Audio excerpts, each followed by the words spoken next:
Since 1892, these two programs have battled within the state for gridiron supremacy. But since the 40s, Big Orange has dominated the rivalry. And now the Vandy boys, led by a pint-sized powerhouse whose swagger has them poised for the best season in program history, are looking to capitalize on a historic run. Only their rivals from the East stand in the way. From Neyland Stadium in Knoxville, Tennessee, the 27th consecutive sellout sees these two rivals meeting as ranked opponents for the first time ever. Number 14, Vandy, and number 19, Tennessee. You're watching ESPN College Football presented by Chili's. From Knoxville, Tennessee, this is the SEC on ESPN. Another full house, and for good reason. This rivalry goes back now 119 meetings and top 25 foes for the first time ever. Tennessee the favorites tonight, but two top 10 scoring offenses in college football. This should be a fun one. It could be a shootout, but plenty on the line for Vanderbilt, looking for their first ever 10-win season. And Diego Pavia aiming for an invite to the Heisman Trophy ceremony. Welcome, everybody. Tom Hart alongside Jordan Rogers, Cole Kublik down on the field. Very rarely has Vanderbilt come into this game with so much on the line. Not only the Heisman Trophy, but also an outside chance at the college football playoff. Can they answer the pressure that comes with today's game? It's unique. Like you said, this is normally a game where the pressure's on Tennessee. Like last year, they needed to win to get in the college football playoff. The pressure is on Vandy. It's not just the biggest game in Vanderbilt football history. It's the biggest game in this rivalry's history. And like you mentioned, Vandy's talked a lot, and they've backed it up so far about making the national championship, making the playoffs. Diego making the Heisman pose. They're going to get a chance to back it up. The problem is Tennessee's playing really good football right now. Tennessee's playing great football. Vandy's offense is on a roll. Diego Pavia will likely be a Heisman finalist. The question is, can he win the whole thing? And as the Volunteers take the field, they're looking for their 7th consecutive win against their rivals from Nashville.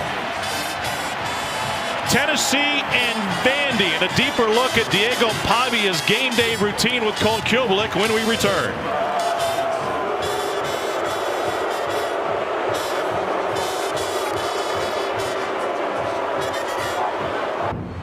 You're watching Fairfield by Marriott Rivalry Week. Tennessee and Vanderbilt in this rivalry game, and the Vanderbilt Commodores led by the swagger of their quarterback, Diego Pavia. Cole Kublik, how does he get ready for a game like this? Well, Tom, we first met with Diego Pavia early last season. He told us he watched highlights of Johnny Manziel as he came into every game to pump himself up.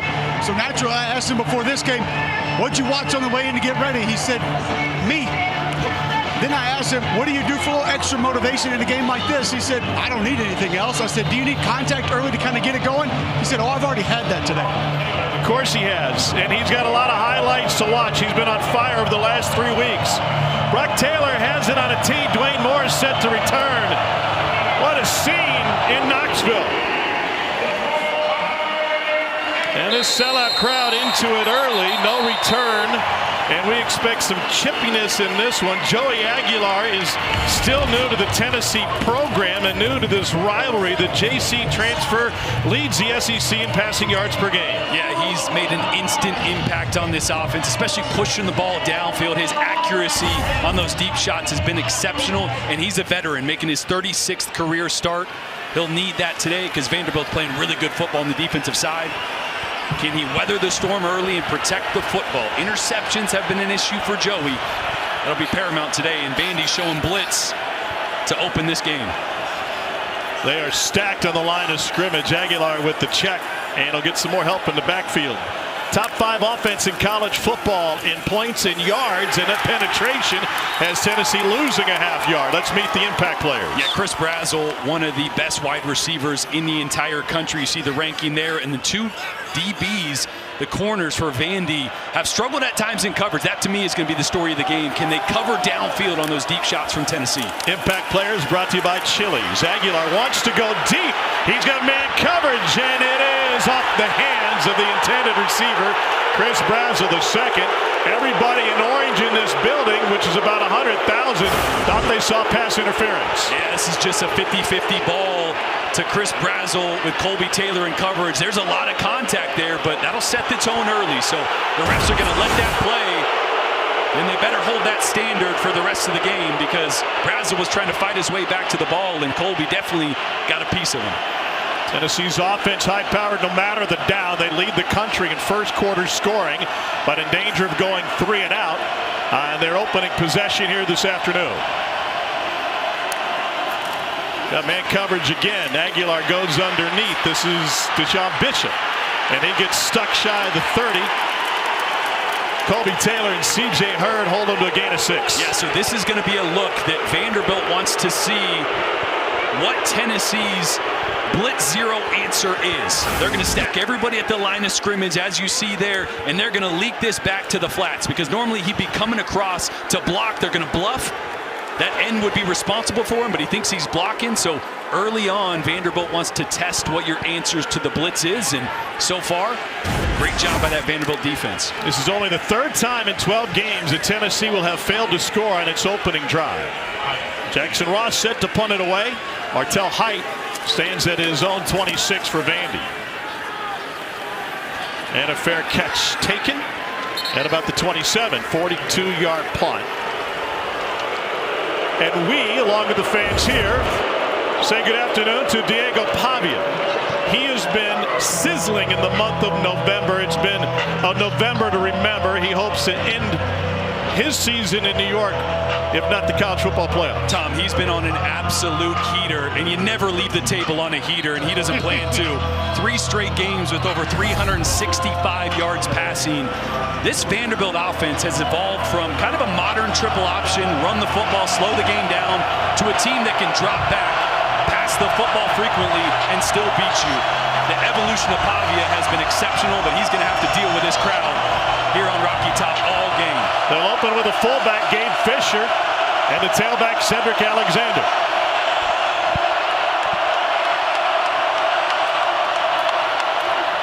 Pavia hands it off, and Alexander picks up 2 on first down.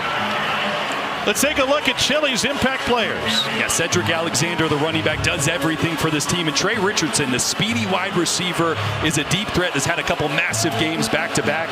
And Tennessee has one of the best corners in the entire country. He's a semifinalist for the Jim Thorpe Award. Colton Hood is going to try to lock down this passing attack from Vandy.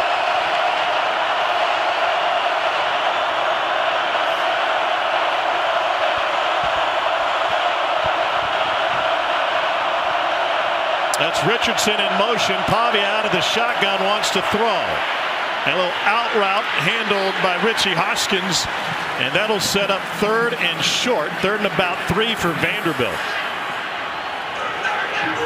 Well, they've been an interesting 3rd down team over the course of the season. Actually better at 3rd and medium. Empty backfield for Pavia, 5 wide.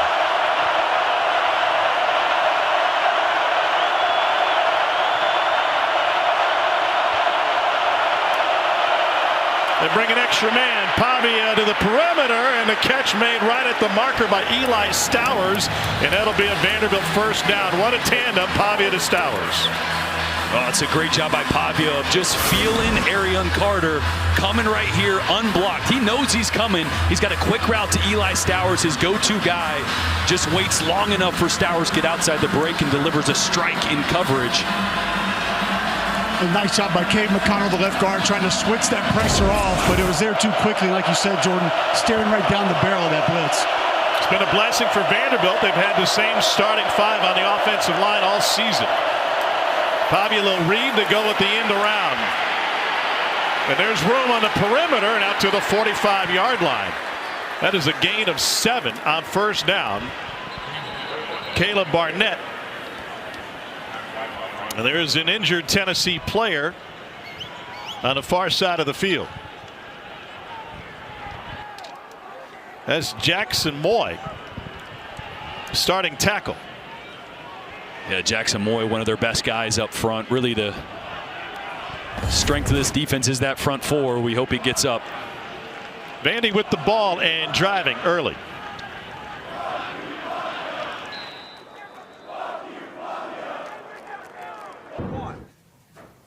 Everything you want is on the other side of the dub today. It's there. Let's go. So we have to go out there and we have to take it. And no matter what happens, no matter what comes, we know that we have everything it takes to fight the adversity, to win the moment, and get back in the middle each step. You guys Clark Lee told us they spent the week downplaying this rivalry. We have too much on the line to get caught up in the emotions of the long history of this rivalry. And boy, do they ever. Outside chance of a college football playoff. First time ever. Double-digit wins and a straight-ahead run. Will set up 3rd and short. That just tells you where Vanderbilt's at, right, with their goals and what they think of themselves. I remember this rivalry when I played in it. Rocky Top was playing in the locker room 24/7. It was all about the emotions, all about this game. Today, it's just another step in Vanderbilt's path to achieve their goals, which are a college football playoff berth, the national championship, a Heisman Trophy for their quarterback. What else?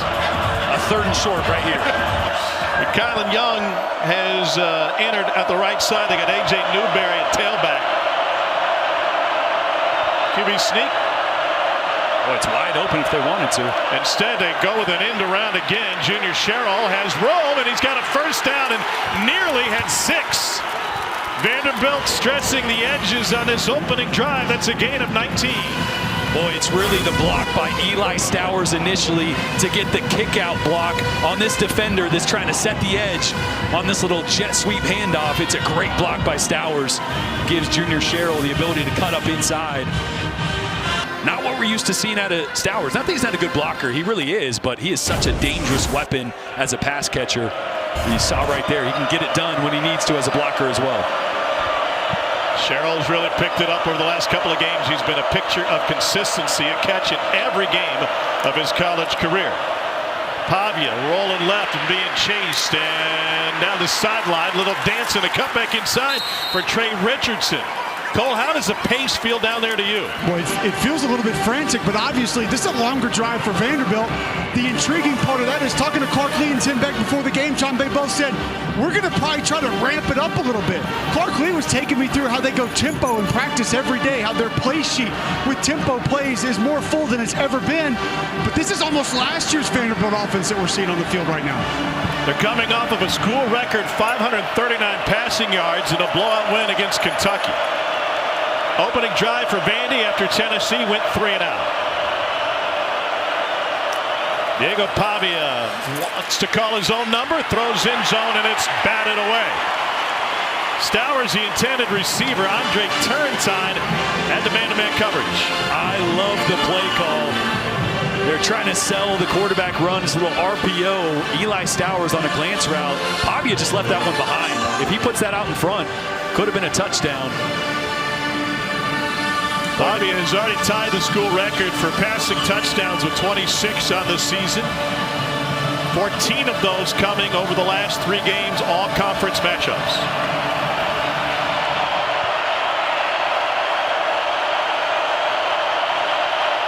First time Vandy's been off schedule on this drive. 2nd and 10, flag down. Sherrill can't find the edge. Tripped up in the backfield for a loss of yardage. It's a loss of 7. Tyree West, a senior from Tifton, Georgia, with a big stop. Boy, we just saw Tennessee. Illegal motion, number 0 on the offense. The penalty is declined. Result of the play, 3rd down.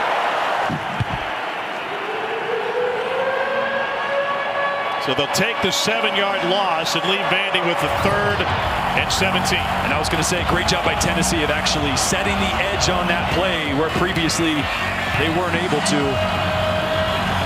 This is where you got to watch Diego Pavia. Don't let him extend the play, create. That's when he's at his best. You want this ball to come out quick. The longer he holds on to it, the more dangerous he is. This will be the 10th play of the opening drive for Vanderbilt. Play clock late already.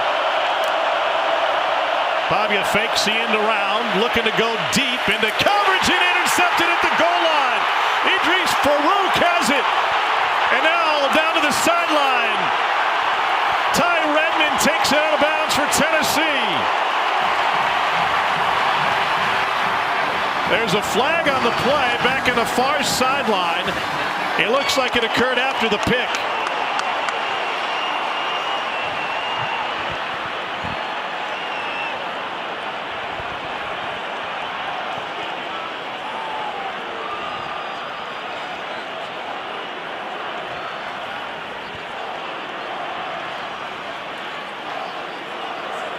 This is a long discussion with David Smith and his crew. The flag is down at the far side 4-yard line.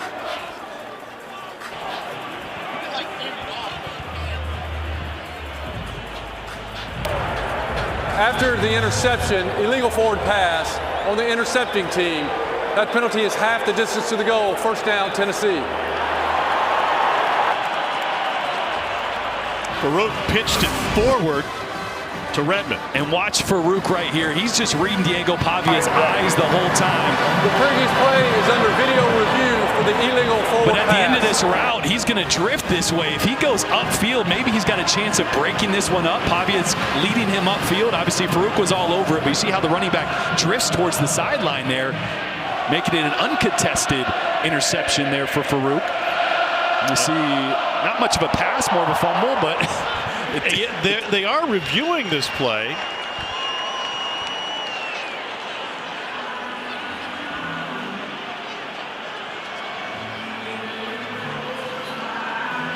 Let's get our rules official, Jerry McGinn, in on this call. Jerry, is this thing adjudicated differently if it was simply a forward fumble versus an intentional toss forward? Yeah, so replay is looking at two things. Number one, was the interceptor, was the defensive player, was he down with possession?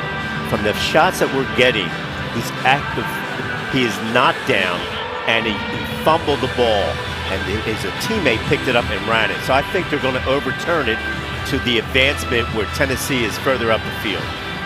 All right, thank you. That'll be a difference of about 7 yards, if I'm not mistaken, give or take, and make things a little bit easier for Joey Aguilar in terms of being backed up. What do you think of Diego Pavia's start to this game? Well, that was a picture-perfect drive. The creativity going sideline to sideline, the creativity of some of those play calls. This is just Diego forcing a throw that he probably could have used his legs to create escape. Third and long like that, in field goal range. Diego's played enough football. He knows the better play is to throw it out of bounds or scramble around, try to make something happen. Don't force that. It takes 3 points at least off the board. And it's going to be paramount for both these teams if they get inside the red zone to capitalize with points every single opportunity they have. Cole, isn't that kind of the model of Diego Pavia's game? Like, he's going to force some plays and he's going to make some mistakes. The question is whether he ad-libs his way towards Vanderbilt success. After video or not. review, it was not an illegal forward pass. The ball came loose. It was a fumble, caught in the air by Tennessee. The ball was advanced to the 20-yard line. It'll be first down at the 20-yard line, Tennessee. Tom, I agree with you. I think it's been a big part of the Diego Pavia story while he's been at Vanderbilt. Last year, there was a lot of those expletive plays where he would try to take a chance, take a shot, and he would end up going against Vanderbilt or for Vanderbilt. If it was against them, it seemed like they would lose. If they would go for him, it seemed like they would win. I specifically spoke to Tim Beck about that before this game, and he said, man, I can't think of more than 3 or 4 throws that he has forced this entire season. He's been great with that aspect of his game. And they're not an offense that turns the ball over regardless. Last year leading the nation. Difference of 18 yards after the replay in that return versus the illegal forward pass as Deshaun Bishop carries it for Tennessee. Second possession for the Volunteers after going 3 and out. And they're picking up the tempo offensively. Aguilar wanting to go deep post, and he just lobs it downfield and incomplete. We're talking with Josh Heupel about their first quarter success. He said a big part of it, every quarterback is different. They've all come in with different ways they want to attack. Joey wants to go deep early. He's not afraid. Yeah, he wants to let it rip, and you've seen a couple times early they've taken that shot play. I was always run me. I want to get hit. I want to get a run going to get some momentum. Obviously, the deep shot hasn't been there. The pressure on Joey on that one, I think, caused the errant throw. They lead the country with 14 1/3 points per first quarter.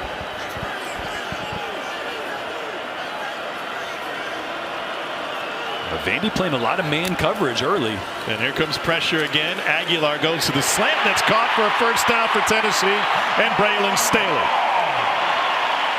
Well, we're talking with Steve Gregory, the defensive coordinator. He said we can't play this game timid or scared. We can't sit back, and they are aggressive. Yeah, he said he felt good about pressuring, playing man coverage on the outside. We've seen that so far. That time Tennessee won the man coverage matchup. And a missed tackle. Staley stepped through it, took it to midfield. Well, this is where Tennessee, with their tempo, starts to force the issue, impose their will on you. Aguilar hands it off. Huge hole for Bishop. And Deshaun Bishop, the local product at Carnes High School just up the road, has a pickup of 18.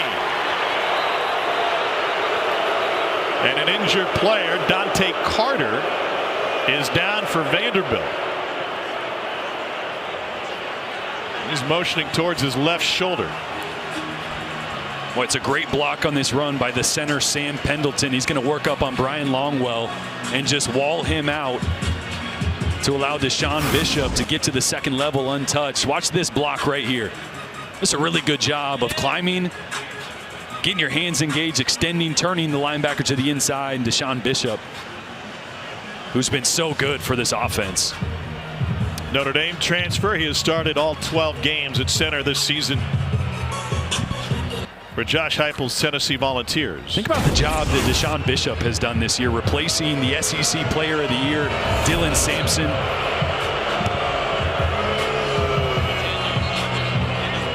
Carter helped to the sideline, and this is the guy Bishop, to your point, he came in as a walk-on. Yeah, former walk-on. Had some smaller G5 offers, but wanted to play at this level, replacing a giant of a running back in Dylan Sampson, 1,400+ yards, and his development has been fun to watch. The patience that he plays with, great feel for their run game.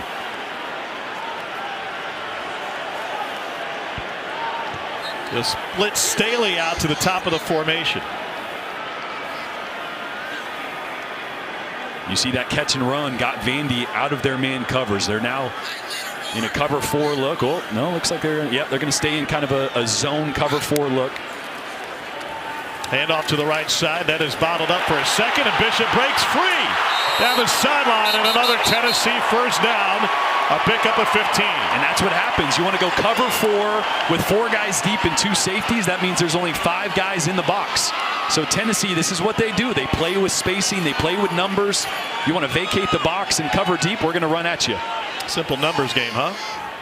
Well, you wish it was always that simple, but that's the base of it.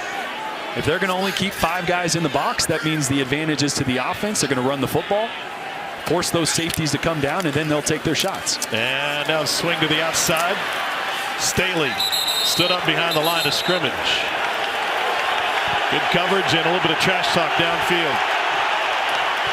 That was a great tackle by Jordan Matthews, the former Tennessee Vol. Probably why he's getting a little extra trash talk in there. Well, that was the one Clark Lee told me before the game, Jordan, they were most concerned about. He said, we have to win 2-on-2s on the outside. Yeah, because if you're going to stop the run, you're going to leave those receivers one-on-one, and if you slip a tackle, it's a touchdown. Aguilar turns back near side for the screen. Here's Staley. Run down by Randon Fontenette. Well, that play was about 1.5 seconds away from David Sanders denting a face mask on that screen. Tennessee's right tackle is a true freshman and a physical specimen, 6'8", 305. Nothing Cole loves more than just big offensive linemen out on the perimeter looking to crush a little DB. All right, here's this walk-up blitz look again. Vanderbilt's going to be in man coverage. You see them all 4 across the board here. The option look. Aguilar keeps it. And he gets bumped out of bounds inside the 5, an 8-yard option run. So we saw earlier when they did that, they bluffed with the running back, but they attacked that same defensive end. This time you run option. You block down, you force that defensive end to either take the quarterback or the running back. It's a great cover 0 beater. And the ball came loose on 1st and goal. It was recovered after Bryce Cowan punched it out of Bishop's hands. So now we've seen 2 different cover 0 beaters that Tennessee's gone to. That time, wow, nearly a disaster for Tennessee. Great job by Cowan of getting his hand on the ball there. Like a little twist up front. The nose guard slanted across the center. Cowan came right back behind him. A tough one to handle for the interior of the offensive line. 11th play of the drive. Here's Bishop. Spun around. And back to the 2. What do you like here on 3rd and goal? Well, either like getting Braylon Staley in motion from one side to the other to try to get him an opportunity in the flat. Or maybe you feel like you have two opportunities here to punch this in and try to set the tone early. Yeah, if you think this thing's going to be decided in the 40s, you're going to go for it. Straight ahead, Bishop reaches over for the score. Touchdown, Tennessee.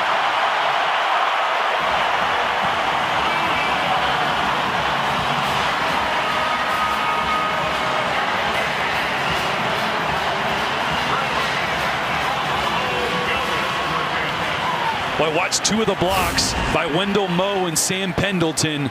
You got Pendleton right there, or Wendell Moe and Pendleton. Watch these two one-on-one blocks. You just got to win those. Great job getting extension, getting that defensive lineman Seabrooks into the end zone, and Bishop fell right behind. Wendell Moe, remember, back in the lineup. He was injured versus New Mexico State. Didn't play versus Florida. And now he's down on the field being tended to by the athletic training staff, looking at his right ankle. This was his 38th career start. They said he could have played against Florida last week. They didn't anticipate needing him, and they didn't. It was a blowout in the swamp. Tennessee scored touchdowns on each of its first 4 possessions. We got the first win in Gainesville since 2003. See Josh Heupel getting on the iPad already. Looking at a couple plays from that drive. And Josh Heupel's got a pretty good offensive line coach in Glenn Ellerbe he can lean on. Now they're trying to figure out how to fill in Moe's spot. Well, at least you got some reps last week, as Jordan mentioned. I talked to Glenn Ellerbe actually about Wendell Moe for the game. I said, how glad are you to have 75 back in there? He goes, God, he's a joy to coach. He's a joy to watch play. He does everything the right way, handles himself like a pro in the facility. He's been a leader day one. He stepped on campus as a transfer. He's been a great guard in this system. They were excited to have him back. Glenn Ellerbe did tell me, I'm anxious to see how far he can go today. And I said, do you think he goes the distance? He said, we want him to, think he can, but he is not 100% coming into this game. And Moy played at Long Beach Poly before going to Arizona. And played a good chunk of the Bama game, all 77 snaps for this Tennessee offense for Wendell Moy. And he's going to need some help getting off the field. Sean Bishop with his 13th rushing touchdown of the season. That capped a 12-play, 80-yard drive. And Josh Heupel said they're going to be deliberate about their tempo in this one.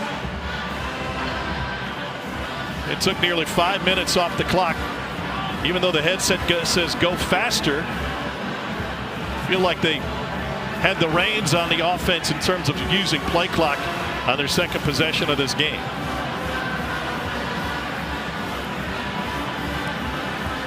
So Max Gilbert waiting to add the point after.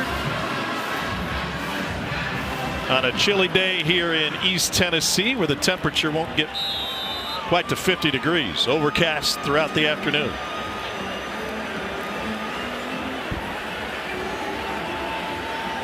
Gilbert from the other side of the state in Memphis, and he is perfect. 91 for 91 on extra points.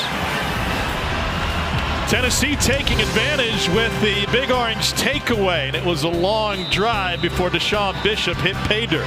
The Volunteers have the early lead on Vanderbilt.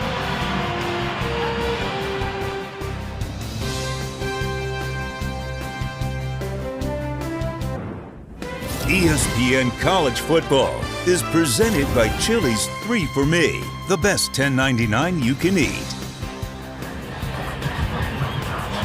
119th meeting between Tennessee and Vanderbilt. It was a series that Vanderbilt dominated when it first started back in the 1890s. Vanderbilt went 11-0-1 over the first 12 with 8 shutouts. They were more concerned with rival Swanee. And then General Nealon showed up and took over. Vanderbilt hasn't entered this matchup as a top 25 team since 1958, and they have never met as ranked opponents head-to-head. Josh Turbyville will kick it off. Trey Richardson back for Vanderbilt. And no return. Let's get to the studio. Here's Matt Berry.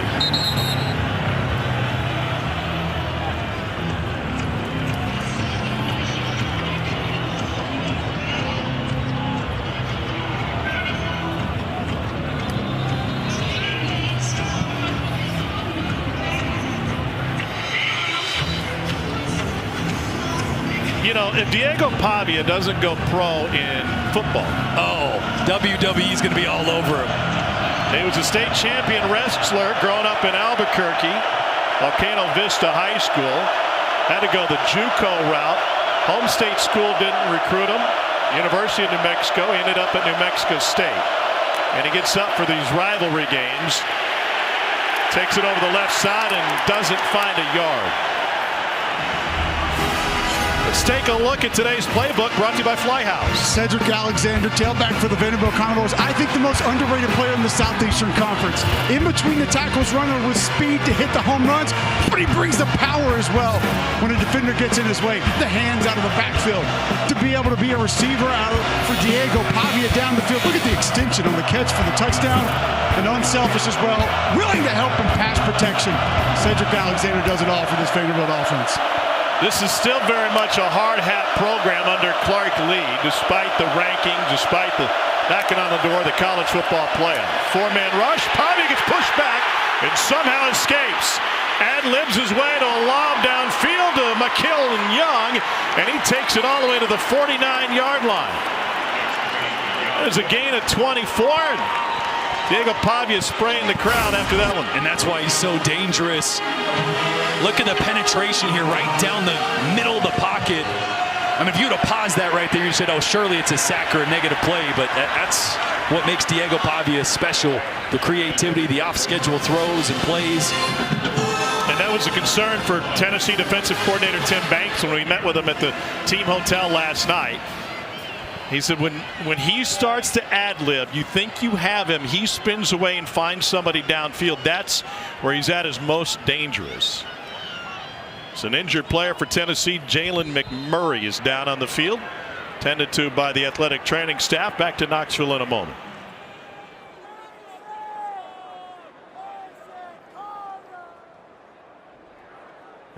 I get chills a week before one of these games. Legends are made in that building right there. We on a whole nother level. Bigger than ever. We back. SEC champions. SEC Network will have you covered in Atlanta for the championship game next Saturday. A 4-hour pregame. Jordan and his friends will be there for SEC Nation. Then a Skycast version of the game from just above the field. And after the game, full breakdown with player and coach interviews. Still don't know who's going to be there. Nope. Georgia versus maybe Bama. If they beat Auburn tonight. If they don't, Ole Miss. Nothing like coming down to the wire. 2nd and 10 for Diego Pavia in Vanderbilt. Threw a pick on their first possession, and he throws on the run and threads the needle to Junior Sherrill. Ball came out. It is scooped up by Vanderbilt. Cedric Alexander, to Cole's point earlier, hard hat, hard working, right place, right time. It turns into a 24-yard game. Boy, Jeremiah Thielander comes with a right hook. Watch this from behind, full swing, knocks that ball out. Great concentration, great effort by Cedric Alexander following the play. That could have been a disaster. Both teams have put the ball on the ground once but recovered it.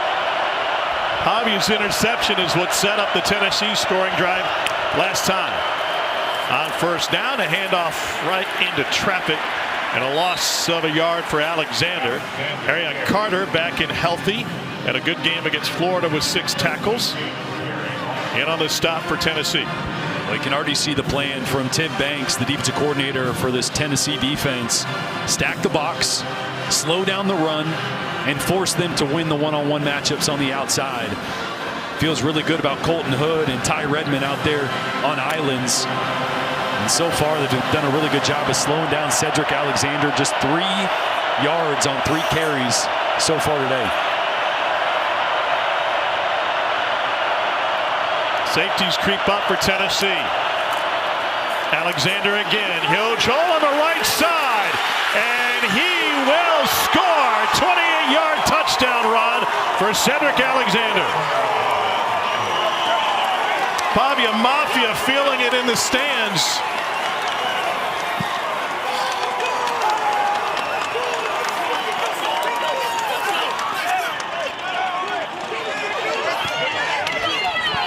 Boy, there's the answer, right? Idris Farouk is going to come down. He's going to almost do a pass rush right there. So he runs by, and then Arion Carter guesses wrong. Doesn't fill the C gap there, and Cedric Alexander was out to the races. Brock Taylor on for the point after. And we are tied with less than a minute left in the opening quarter of this rivalry game.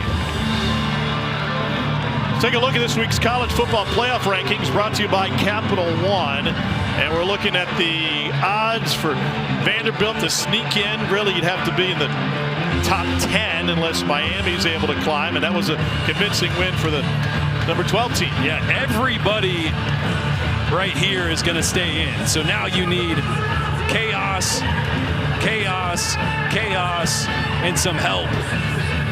Miami beating Pitt didn't help either. Vanderbilt's chances, they would have loved Miami to lose there. They need a lot of chaos. Obviously, if they win, they'll be 10-2 with a ranked win over Tennessee. And remember, a group of 5 team will have one of those top 12 spots for the 12-team college football playoff. Yeah, you really need to get inside that top 10 as a what do you call it? At large. At large, thank you very much. Because the ACC champ will probably be 11. Group of 5 will be 12. Knuckleball kickoff carries into the end zone. So Joey Aguilar back to work. What a wild road for him to end up in East Tennessee. He told us last night, I'm thankful for every second of this. The biggest moment, he said, the welcome to the SEC moment for the Appalachian State transfer who spent his spring at UCLA, was the big performance he had at home against Georgia. That was early in the season, and that was a high-scoring game, but Tennessee came up just short. He's the 4th difference starting quarterback in the last 4 seasons for head coach Josh Heupel. And oddly enough, thanks to Diego Pavia, he could have another year in Tennessee Orange. Nothing doing on the run. It's a loss of a yard. Diego Pavia sued the NCAA for an extra year due to his junior college playing days. He got that back, and so did a bunch of others. Now they're going to do it again and hope they can get a second season. So this guy's impacting college football in the courtrooms in addition to on the field. Here's Staley, slides his way free for a couple more yards, and now 3rd and 3 coming up. Let's see if Andy goes back to this walk-up blitz look. They've liked this on 2nd, 3rd downs. Is that risky going with that on 3rd and 3? It can be, right? Because you have nobody at the second level if you stay in it. So even a run could have some success. They're going to pass it here. Blitz comes. Aguilar avoids it and dumps it off to his tight end. Ethan Davis rumbles for a first down. It's a gain of 19. And there is a flag down. Late flag on the play. Davis has really come into his own. They're without Miles Kitzelman, who's out with injury, and this one will be backed up. Joey Halsley talking about the confidence Davis is playing with. He's like a shooter that sees a few go in. Face mask on the offense. 15-yard penalty from the end of the run. Result of the play is a first down. But it's all for naught. First down, ball. Yeah, Ethan Davis obviously filling in for Miles Kitzelman. He was a leading receiver last week against Florida. It's a matchup nightmare. That's the end of the first quarter. It'll take us to the end of the first quarter in this rivalry game. 119th meeting between Tennessee and Vanderbilt, tied at 7. You're watching Fairfield by Marriott Rivalry Week.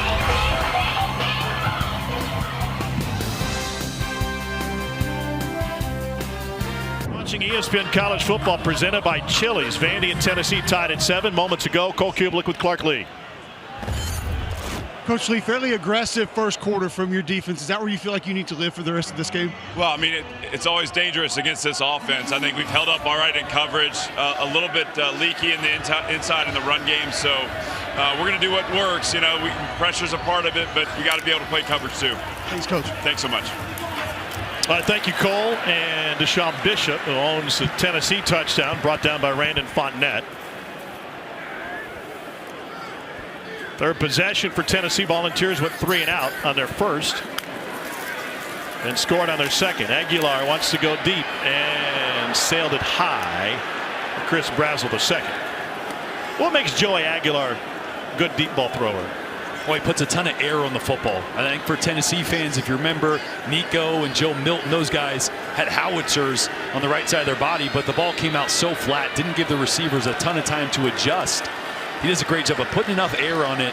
It doesn't have to be perfect. It allows his guys to make a play, and obviously you see the explosive plays. That's a product of Joey's accuracy. It's also a product of Tennessee doing an extensive study in the offseason, changing schematically some of the structure of their offense to create some more of those explosives. Blitz coming up the middle. Aguilar can't escape. Vandy's got its first sack of the game. It belongs to Brian Longwell. That's Longwell's first sack of the season. It's a loss of 9.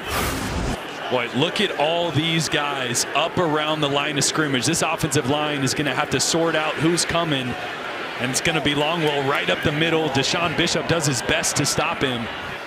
That's a problem. It's so hard to know which lineman, which direction to send it, who's going to come. You know you're going to guess wrong, and someone's just going to have to make an exceptional block. That time it landed on Bishop's plate, and Longwell was too much. And Tennessee with its second string left guard in there. Shem Umarov taking over for the injured Wendell Moore. Height takes a fair catch after a 44-yard punt. And it's back to work for Diego Pavia, another injured Tennessee player. Pavia created some headlines in the offseason with his trash talk. He is a player with plenty of swagger and moxie, and it is a short package that has led Vanderbilt to its first 9-win season since 1915. They've never won 10 games in a single season. And Clark Lee, a Vanderbilt graduate himself, just completely retooled what they did from a recruiting standpoint. He said, I was tired of leading young men to be great civic leaders and husbands and fathers and watching them transfer somewhere else and come back and beat us. We put the focus every single second and every dollar on winning, and that has paid off truly over the last 2 years, highlighted by a win over #1 Alabama last year. Pavia has time, and he comes near side of junior Sherrill, and he's off to the races. Sherrill left the first man in the dust. He just turned right by Colton Hood and turned it into a 32-yard gain. And it's just a hitch route on the outside. Colton Hood's going to be in off coverage there, playing cover 3 to that side, and he just guesses wrong. He's got to break down a little earlier than that, give up a few yards to make sure you don't get beat like that. Pavia on the run, right over the middle. This is Stowers down to the 10. Diego Pavia has already thrown for more yards in this matchup with Tennessee than he had all of last year's game. First and goal from the 9. No huddle. Vandy keeping its foot on the pedal. Watch the QB draw here. Nobody in the middle of the field.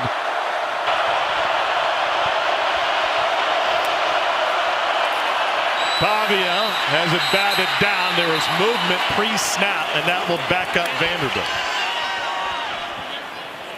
Tyree West knocked it down. Prior to the snap, false start, number 6 on the offense. 5-yard penalty, still first down. What a cool play design. Watch the RPO. They're going to put this linebacker in a bind. It's either going to be quarterback run, or you got the glance route by Stowers right behind. The linebacker runs to stop the quarterback. That's not your RPO that you're used to seeing, right? With a slant route on the outside. That is a very unique. They tried to run that play earlier to the other side. This time, hit it big. Now, Diego Pavia's been running this offense for the better part of 4 years. Tim Beck was his coordinator at New Mexico State. He came over with him along with Jerry Kill. Now first and goal from the 14. 4-man rush. Pavia escapes the pocket, little pump fake in some room, and he lowers his shoulder to barrel his way down to the 3. It's a 10-yard scramble. Boy, you have to be really careful rushing Diego Pavia. You cannot be selfish and run past the quarterback. Watch the depth. Once you get to the level of the quarterback, you have to stop and compress the pocket. If you run past Diego Pavia, you give him a lane, he's going to hurt you every time. So they spot it at the 4, 2nd and goal for Vanderbilt. Kylan Young is the tailback out of the pistol.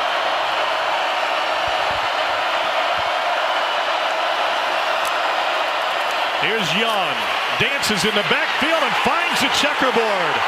3-yard touchdown run, and Vanderbilt's got its first lead of the game.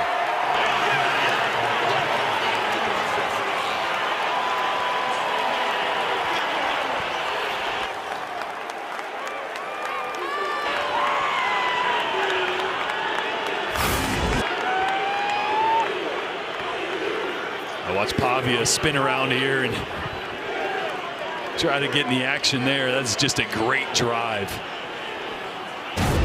Again, took what the defense gave him, threw a hitch route. Again, soft coverage. Made somebody miss for the big explosive play. Great RPO design to put a linebacker in a bind, and you finish it off with physicality up front. Brock Taylor, Knoxville product out of Catholic High, punches it through. Vanderbilt leads number 19 Tennessee 14-7 early second quarter from a sold-out Neyland Stadium, where the visitors have their first lead of the game.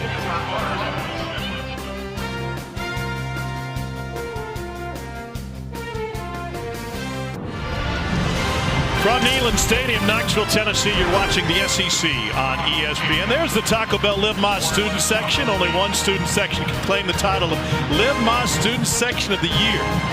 Who will take home the trophy this year? Sleeves optional. A little chilly for that, unless you're warming yourself in other ways. Yeah, which I'm sure he is. The cat in a hat probably helping him out there. No return on this kick. Tennessee trailing for the first time, and what a journey it's been for their transfer quarterback Joey Aguilar. Here's how he's climbed the ladder through his college football career. City College of San Francisco, the Diablo Valley College. He was out of the game for 2 years. Ended up rewriting the record book at Appalachian State. Quick stopover at UCLA. And then he got traded for Nico Yamaliava, basically, and now he's the starter here. And 2 years out of the game, he was running a mobile car washing business, and he was training to be a firefighter. And Aguilar dumps it off out of the backfield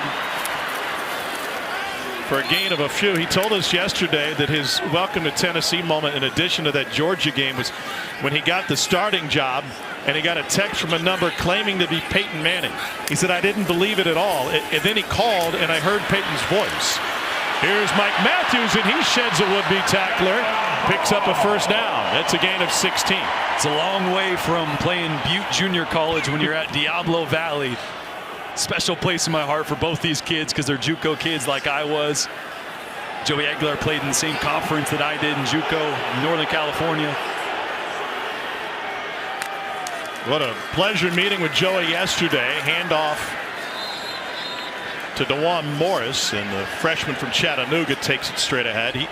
He just emphasized multiple times how thankful he was for this experience and to be here in a Tennessee uniform. He said, I grew up idolizing players myself, and so being in that position is different. Here's a deep ball. Touchdown, Tennessee! Chris Brazel the second.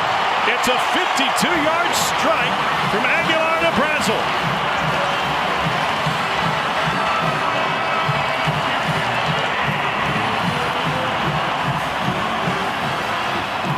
The third attempt is at a deep shot finally pays off for the Antioch, California native.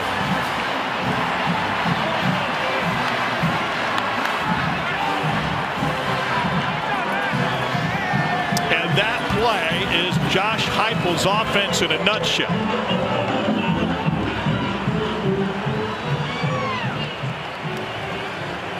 Ninth touchdown catch of the year for Brazel. Max Gilbert with another point after, and we are tied at 14. You got man coverage, and look at Colby Taylor not even looking, trying to get direction from the sideline. The ball is snapped. Ooh. You cannot give Chris Brazel a head start. He will make you pay. And we got a ball game here on Rocky Top.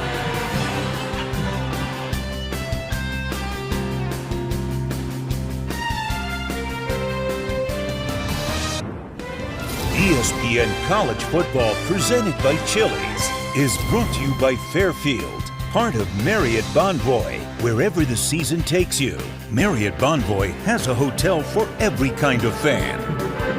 Happy Thanksgiving to you and yours, and thanks to our amazing crew for all the work that they put in and being away from loved ones over this holiday weekend.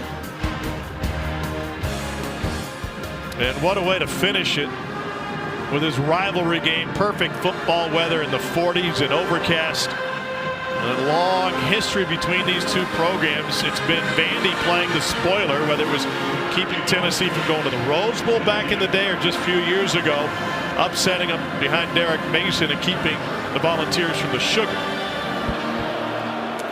Now it's Vandy with everything on the line. No return for Trey Richardson. Let's get you back to the studio. What's going on, Matt Barry?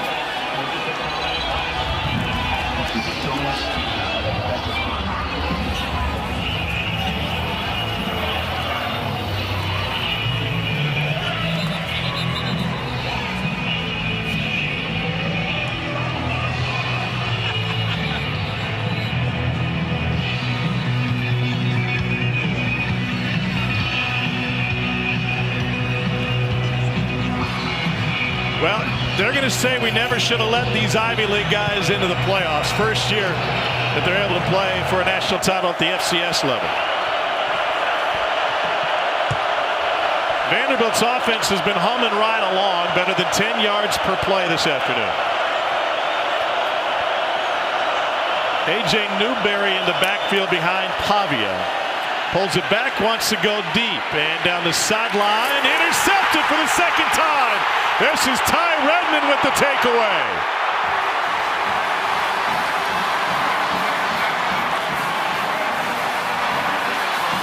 Well, this is Trey Richardson, Vandy's speedster. He's going to get an outside release. As soon as he starts to run by Ty Redmond, he's got to stack him. See, once he gets, he's got to get back on top of him to give Pavia room to throw the ball on the outside. There's just no room to fit that ball in. Back towards the middle of the field. Yeah, when Trey runs by Redmond, you got to stack him, get back on top to create room on the outside for that football. In other words, Redmond's just there in phase, in perfect position, and essentially played receiver on that one. That's tough for a quarterback because you're not able to see if he's stacking. You got to throw the ball where the ball needs to go, and it wasn't a bad play. It's just he's got to have his receiver help him out a little bit more right there, but even better coverage from Ty Redmond. They've been so good at protecting the football, and that's the first 2 interception game for Pavia since last year against Texas. Quick hitter on the slant, Mike Matthews. An extra pushing and shoving and maybe some acting.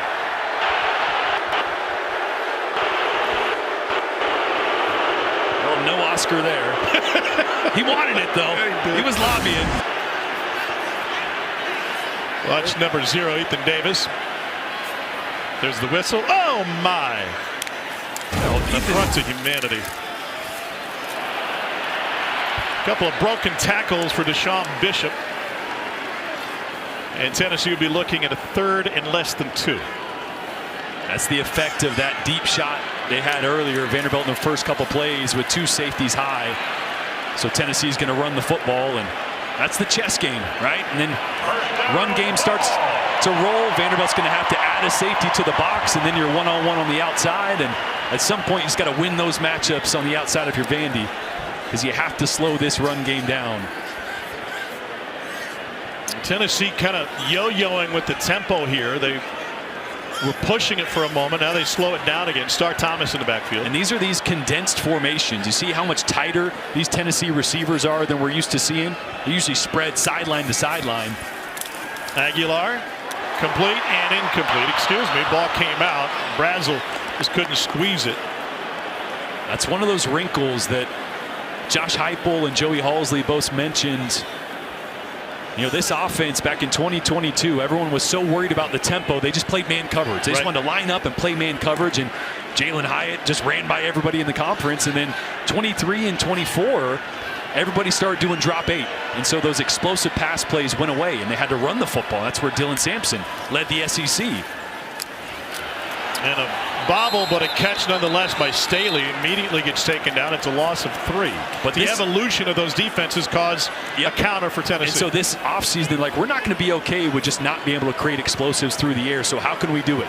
Condensed formations, pull protection, where play action involves offensive linemen pulling to try to attract more eyes and create those explosives downfield. So they've retooled the way they attack. It's resulted in some more explosive plays, but so far tonight, just that one big one down the middle of the field to Brazel. Volunteers using the play clock again. Aguilar over the middle, right at the logo. That's a first down, and Ethan Davis picks up a few more.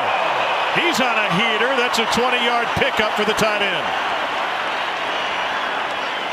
Well, it's great recognition by Joey Aguilar. You had a look that was an all-out blitz. They drop out of it, and he just finds a soft spot in the zone. Here's Bishop through traffic. He is off and running again. A 35-yard touchdown for Deshaun Bishop, second of the game.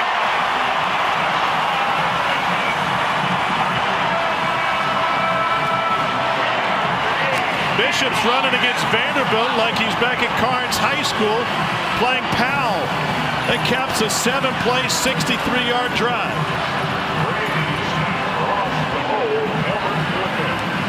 Two blocks I want you to pay attention to. David Sanders coming around, and then watch Mike Matthews come dig this safety out with some aggression. Right tackle pulls, hits the linebacker. Mike Matthews comes in and puts a hit on C.J. Hurd to clear the way for Deshaun Bishop. Max Gilbert with his third point after, and Tennessee with the lead in this shootout. Another takeaway set the table for Tennessee. Diego Pavia has thrown 2 picks here in the first half. Joey Aguilar, the Tennessee offense, and Deshaun Bishop take advantage. 21-14 Tennessee.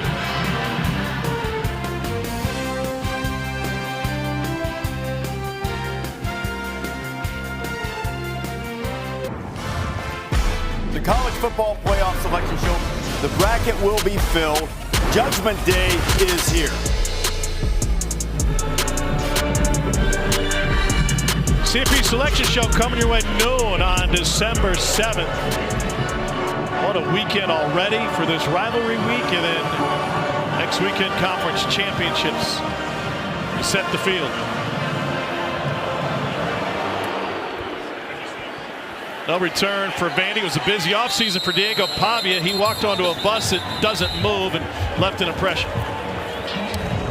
Vanderbilt's going to run Tennessee after this year.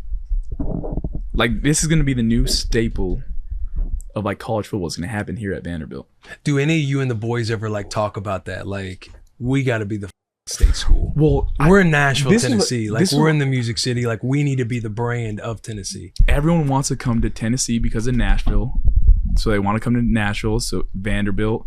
And then when we have, like, the most money in NIL, like, why not come here?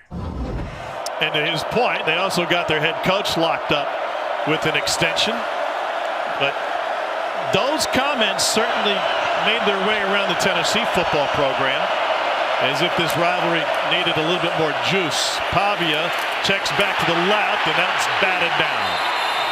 Caleb Herring got his hands on it.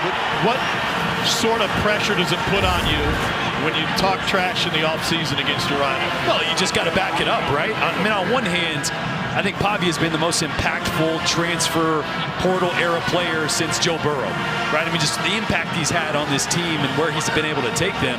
So you need some of that confidence to rally the guys around you to believe that you can get it done.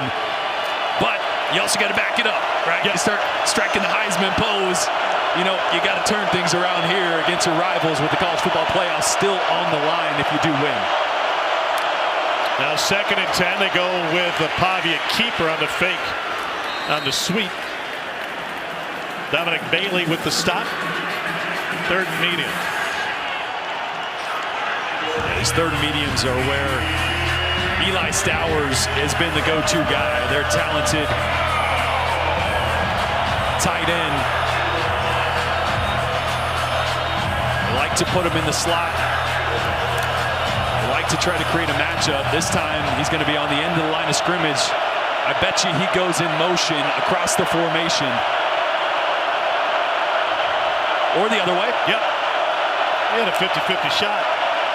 Pavia looking for him. Everybody's covered. Now he's directing traffic and will ad-lib a Pavia scramble for a first down, and he busts the seam all the way down into Tennessee territory. That is a 31-yard scramble on the ad-lib by Diego Pavia. And Tennessee has got to stop trying to sack Diego Pavia and just try to keep him in the pocket. Too many times guys are getting out of their gaps, leaving these big run-through lanes for Pavia, trying to make a sack. Just keep him in there. There's a flag down at the end of that one. That long run for Pavia, the second longest journey for a Pavia this week. The Pavia Mafia, his family rented an RV in Albuquerque and made the 22-hour drive to Knoxville to be here for this one. On the offense, number 72, 10-yard penalty from the previous spot. Replay first down. Isaiah Glass gets flagged. Yeah, it's going to be Glass right there. Just with the hold on Caleb Herring as he turned the corner.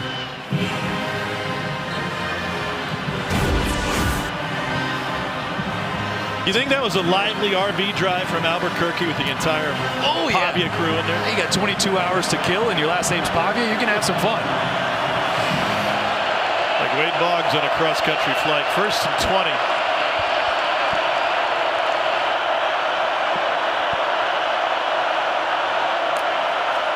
Pavia 7 of 12 today, and batted away in the backfield by Ty Redmond. Clark Lee's begging for a flag. He thought Redmond was all over his receiver. Boy, there was a lot of contact. Remember one of the first plays of the game, there was contact downfield with Chris Brazel. These refs kind of set the tone early. They're going to let these guys play on the outside. See Stowers trying to break out of his route. There was a little contact there. Ball was slightly behind, which helped Redmond break that one up.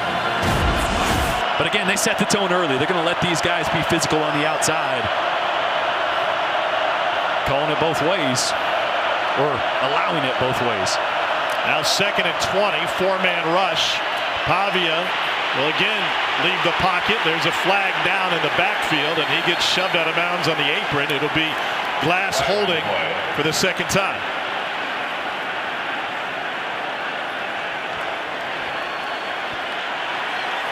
A much better job by Tennessee on that one of just having a level rush, not running past the level of the quarterback, not running behind Pavia and allowing him to scramble. Holding on the offense, number 72. That penalty's declined. Results of the play, third down. Well, leaves him with third and long.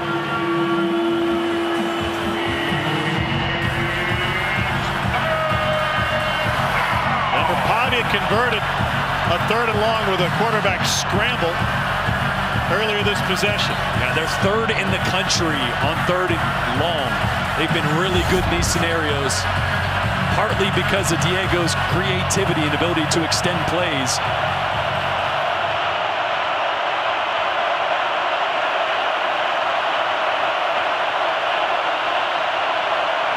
They're down 18. Four-man rush again. Pavia trying to escape, and he lobs it downfield. And the Tennessee pressure, led by Dominic Bailey, forced the errant toss, and now a lot of trash talk between Josephs and the Vandy quarterback.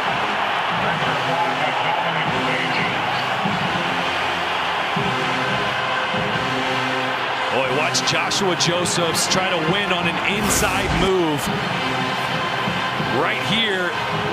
And it's a twist on the outside. Dominic Bailey does a good job of getting contained and not allowing Diego Pavia to escape and turn the corner, forcing the throwaway. When you saw Bryce Henderson get those shoulders turned towards the sideline as his hips opened up towards the sideline, you do that on a defender that's giving you an inside move, you have almost no chance to recover. I tell you what, I wouldn't be talking trash to Diego Pavia. I feel like he thrives on that. Yeah. Like he loves that. I think he's going to play with more aggressive. I was talking with David Smith, our referee, before the game. He said you don't usually hear trash talk in the backfield. It's usually the wide receivers and DBs. But Tennessee wanted to send a message, and boy, did they. 35-yard punt. And Joey Aguilar has seen a ton of pressure from Vandy, and he has succeeded. Yeah, he's been great getting the ball out. That was something that Steve Gregory, the defensive coordinator for Vanderbilt, mentioned. We want to try to get him uncomfortable, force him into some of those turnovers. Remember, he's thrown 10 interceptions this year. As you see Josh Heupel talking to Aguilar, giving him some tips right before he runs out on the field. He has been known to force the football under pressure. Problem is, he's been good against the blitz, and if you don't cause duress, you don't force him off his spot, he's going to hurt you. So they got to find a way to move him off his spot, make him uncomfortable. And again, you see Vandy walking up with this 7-up look. Man coverage on the outside. And here's the zero blitz check from Tennessee. That was the first punt of the game from Vanderbilt. Tennessee tries to run against it, maybe picks up a foot. Miles Capers with the stop. And part of walking up and showing that blitz is to get you to do something like that. So they drop out of it and get you to run the football. And a quick snap for Tennessee. Bishop with the carry. 3rd and 5. Aguilar's perfect on 3rd down today, 4 for 4.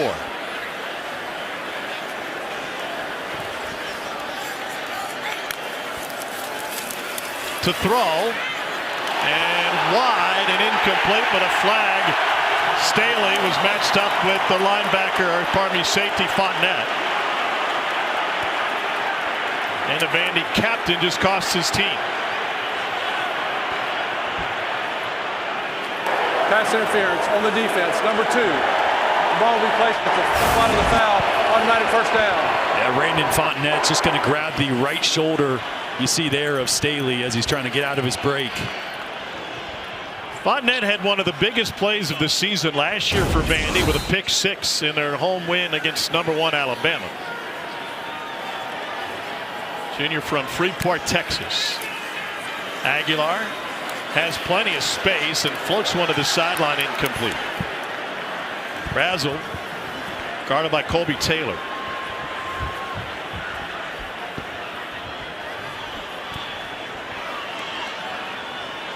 Joey Aguilar is from Antioch, California. When he was playing junior college football, he lived at home. He had a 90-minute trip on Bay Area Transit to get to his junior college practices.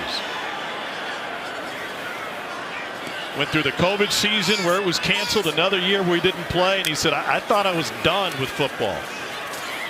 Tennessee's happy he's not. Here's Bishop on the dump off and a flag thrown.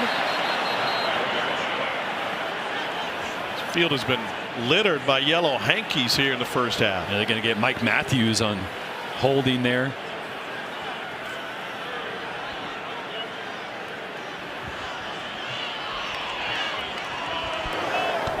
Pass interference on the offense, number 4. Penalty is half the distance to the goal. Replay, 2nd down. And Matthews had that great block on the safety to spring Deshaun Bishop. This time getting physical on the outside with Jordan Matthews, and he's just got to let him go. Held on a little bit too long there. Let's see what they have in the book for 2nd and 23.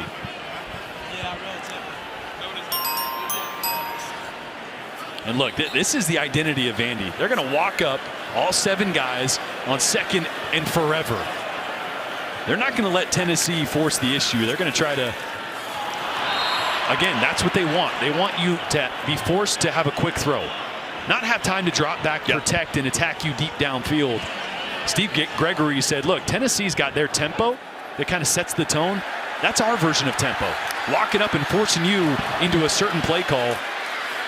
Aguilar scrambling on 3rd and forever, and he gets taken down. Another sack for Vandy, 2nd of the game. Nick Rinaldi with the stop for the Vandy boys, and Tennessee will have to punt it away. Tennessee tried to catch Vanderbilt substituting. A couple guys running on the field late. Volunteers can't take advantage. Going back to Gregory in the tempo of this game, they would have the scout team this week run 6 plays in a row, all at breakneck speed. Martell Height has an opportunity to give Vandy great field position here with 3.5 to play in the half. Height from the 45. First man bounces off. 3rd and 4th, take him down. So let's take a look at how we got to this point. Joey Aguilar in Tennessee in the second possession of the game got a touchdown run from Deshaun Bishop. Cedric Alexander answered for Vanderbilt on a long run. Then they would do it again for the first lead of the game. Early second quarter, Aguilar with a deep ball to take advantage of Colby Taylor, who was asleep at the switch. And then Bishop added a 35-yard touchdown jaunt. And here we are, unseen in that highlight package. 2 Diego Pavia interceptions, which have led to 14 points for the Volunteers. And that's been the difference. Neither of these offenses have really been consistently stopped. Obviously, Vandy came up with a stop there, but 248 yards of total offense for both. It's been the interceptions from Pavia that have been the difference.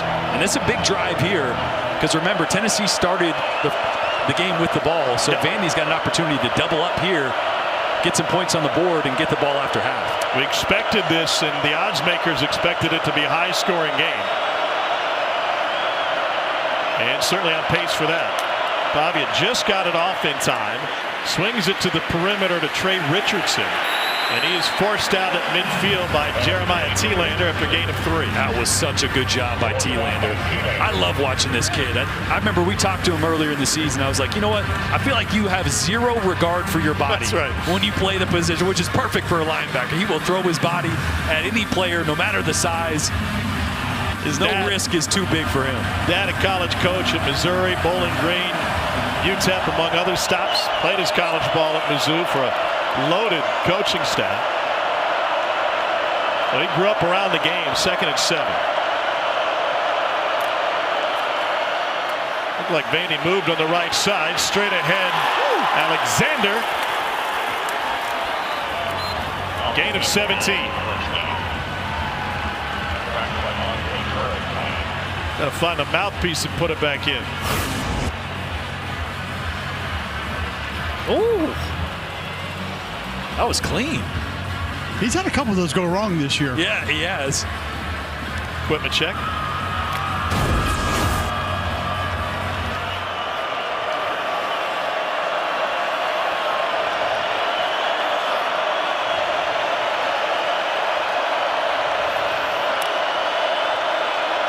Pavia looking for movement and a towel from the Tennessee defense.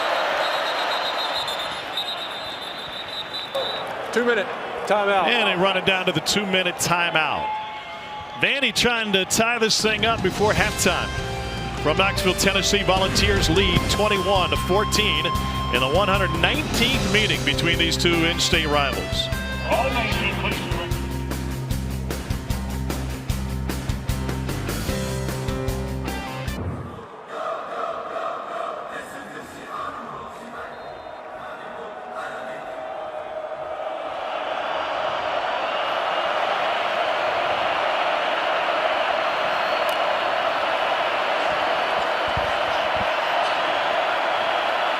All right, Matt, thank you.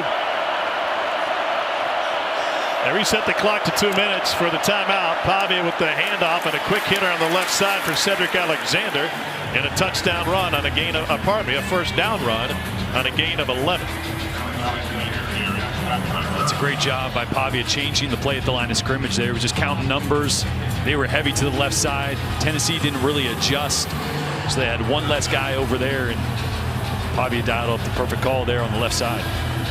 Seeing some of that versatility too from the running backs Vanderbilt puts on the field. You got to count that as 2-back, but they'll go I formation, offset I formation, not necessarily count an extra tailback as a fullback all the time. Clock rolling, under 90 seconds to play in the half. Vandy has all of its timeouts. And Pavia's kept it. Pavia off to the races, and he gets folded over at the 10 by Arian Carter. It'll be good enough for a first down. 1st and 10 from the 11. Clock will stop for a moment to reset the sticks. Cole, you mentioned some of those bigger bodies, those bigger running backs that Vandy will use. The result of that is Dominic Bailey was at defensive end there. He's 290 pounds. So that's an easy read for Diego Pavia. That guy's not fast enough to adjust with me. And Tim Beck told me before the game, they would dictate some play calling depending on how heavy Tim Banks was playing their defensive line. Now to the pistol with Alexander behind him.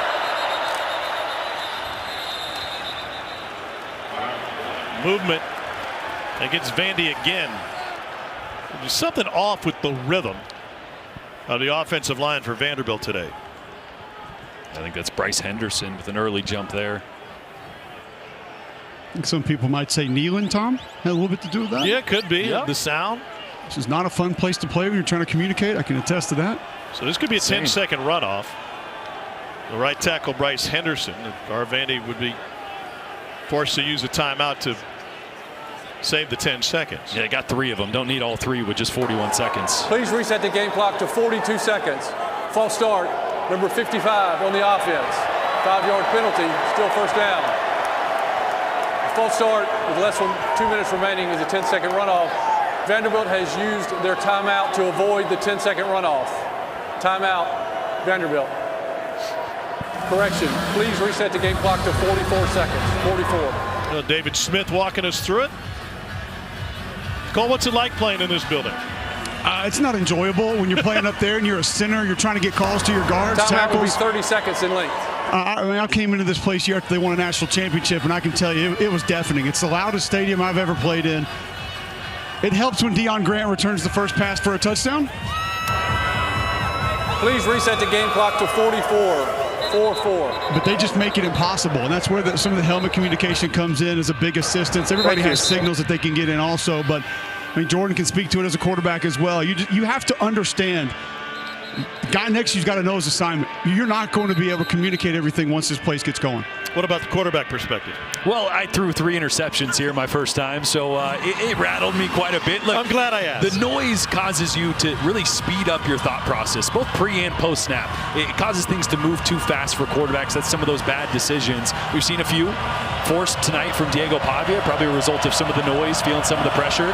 It's definitely one of the more hostile places and more difficult places to play here on Rocky Top. 3-3, huh?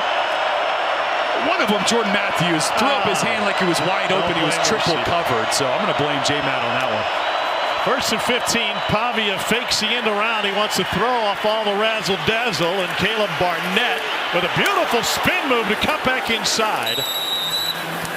He'll go down with 33 seconds left in the half. Vandy has not used the timeout yet. They're going to let it run, and now they stop it. Timeout, Vanderbilt. They're second. This will be a 30-second timeout. So 2nd and 9 coming out of this timeout. Down a distance less important than the time. So tomorrow on Sunday, NFL Countdown, we'll break down the latest AFC and NFC playoff stakes headed into Sunday's games. Plus Sam Darnold goes one-on-one with Jeremy Schaap, headed into a revenge game with the Vikings. And we got all the top plays from your backyard turkey bowls over the last few days. Sunday NFL Countdown, 10 a.m. on ESPN. Clark Lee played his college football at Vanderbilt. He signed an extension to stay there. His name was on the short list. A lot of these openings. You heard Matt Berry talk about Lane Kiffin's situation, whether he goes to LSU or stays at Ole Miss. And the music's starting to going to stop soon for some of these athletic directors with the extensions signed for the guys who are on the short list. 6 players drive for Vandy.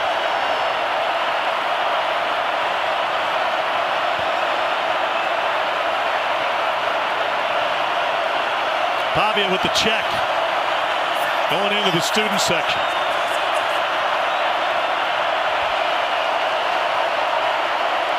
Play clock at 2. QB run. Pavia bottled up. Tripped up. And it goes down behind the line of scrimmage. Arian Carter just kept shoving everybody back. Timeout. Vanderbilt. It's third and final timeout of the first half. This will be a 30-second timeout. Boy, watch Arian Carter take on a tight end and then an offensive lineman and just get the knee of Pavia. Because there was a seam there to the outside. Ty Redmond was on the inside of that Eli Stowers block. Pavia could have turned the corner there, but Arian Carter, who's been banged up for a lot of the year, feels probably the best he has. Made a massive play there to bring Pavia down to force a 3rd and long.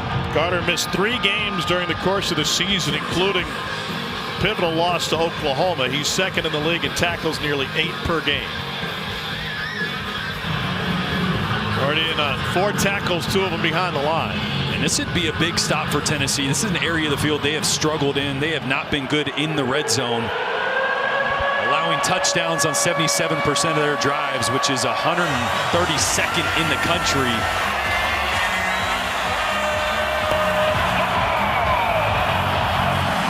They're down 12 for Diego Pavia and Vanderbilt. Commodores out of timeouts.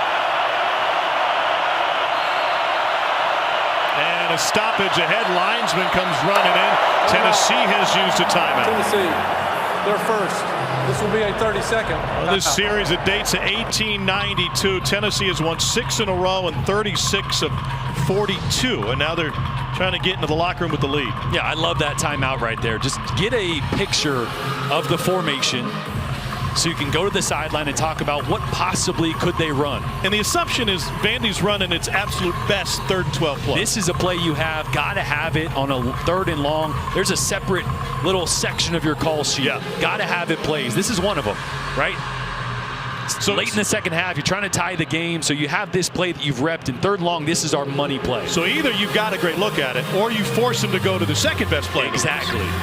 And let's see if they're going to come out in the same look, if they're confident in it.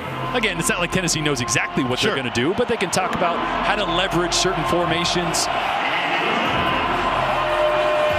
Here we go. Pavia's ad-libbing has been a difference in this entire season, and he has turned around this Vanderbilt program. 21 seconds left in the half. Tennessee shows blitz.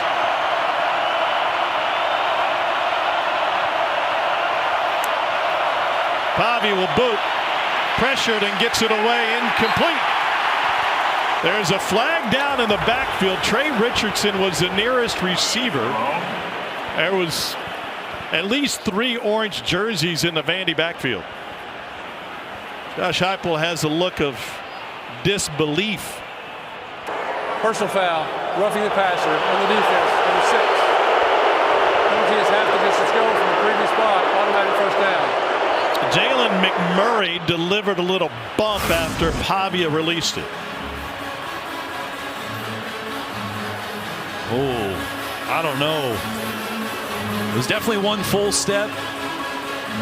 It looks like he's trying to pull up, though. Takes the brunt of the hit off that. Well, that's tough for a defender, right? Because Pavia is such a physical runner. Like, you have to come full speed at him. A pivotal call there to win Vanderbilt's favor.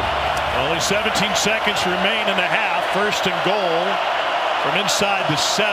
This play has got to go into the end zone. Not sure they'd have time to reset and spike the football with just 17 seconds. Pavia wants to throw. Fires. Caught in the corner.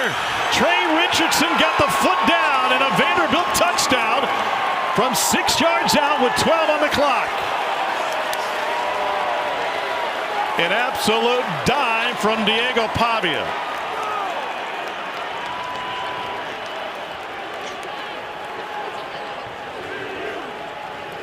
Great throw by Pavia there. Obviously gifted the second life on the penalty. Trey Richardson here catches that clean. Just a slot pylon route on true freshman Ty Redmond. Too much speed there. This back and forth affair, and it sneaks in the upright. Just good. We're tied at 21-7. 27 touchdown pass of the season for Diego Pavia. Now a school record. He was tied with Kyle Shermer, who set it in 2017.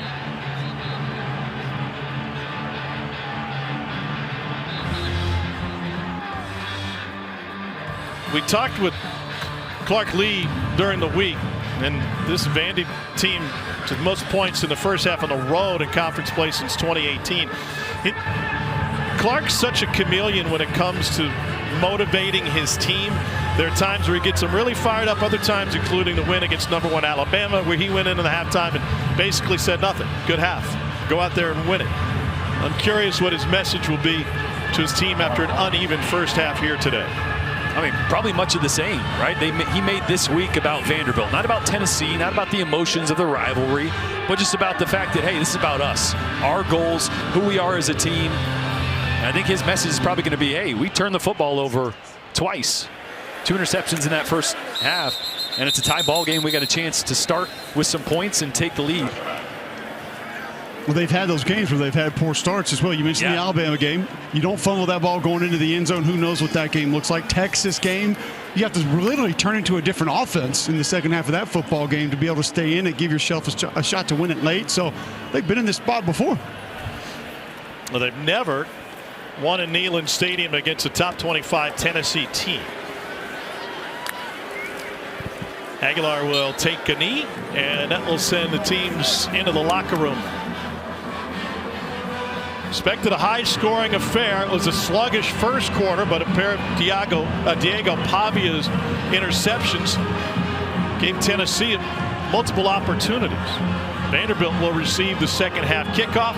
Josh Heupel's team puts 21 on the board after going 3 and out on its first possession. And the Volunteers 156 yards through the air from Aguilar. Head coach Josh Heupel for Tennessee is with Cole Kublik. Coach Heupel, how do you come up with a plan to do a little bit better job against Diego Pavia in the second half? Yeah, we got to control him. Finally got a couple of holding calls here, on the drive before the last one. Got to finish in the last sequence there. We got to play smarter. End of the day, tie ball game, 30 more minutes. Let's go. Thanks, Coach. Hey. He's never lost to Vanderbilt as Tennessee's head coach. 21-all here in Knoxville. Back to the studio, Matt Berry. Well, in a battle between the quarterbacks, 2 huge Diego Pavia interceptions paved the way for Joey Aguilar in Tennessee to find 14 points. We're tied at 21 at the half. Welcome back, Tom Hart. Jordan Rogers, Cole Kublik down on the field. Those 2 big mistakes by Pavia for a guy who talked a bunch of trash in the offseason seem to be the difference in this game. No doubt, but he also responded at the end of the half there with a touchdown pass. But I think it's been Cedric Alexander for Vanderbilt. The run game has got going, which has opened up some of the passing attack on the outside for Pavia. Well, for Tennessee, it's a chance to play spoiler against a Vandy team looking at an outside shot at the college football playoff, and it's a lot of pressure on the program. Cole, what did Clark Lee have to say at the half? He mentioned those turnovers that you guys just referenced. He said he thinks 14 points off turnovers the difference in the game.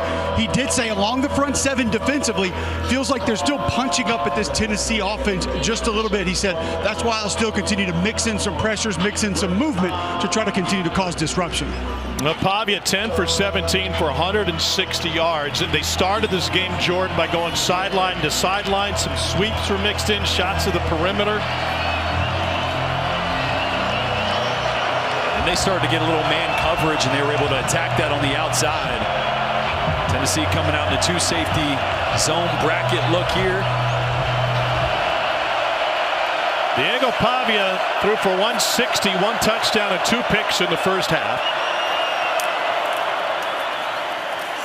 And he throws on the run to the perimeter, and Trey Richardson has a beautiful cutback and spins his way to a 9-yard gain.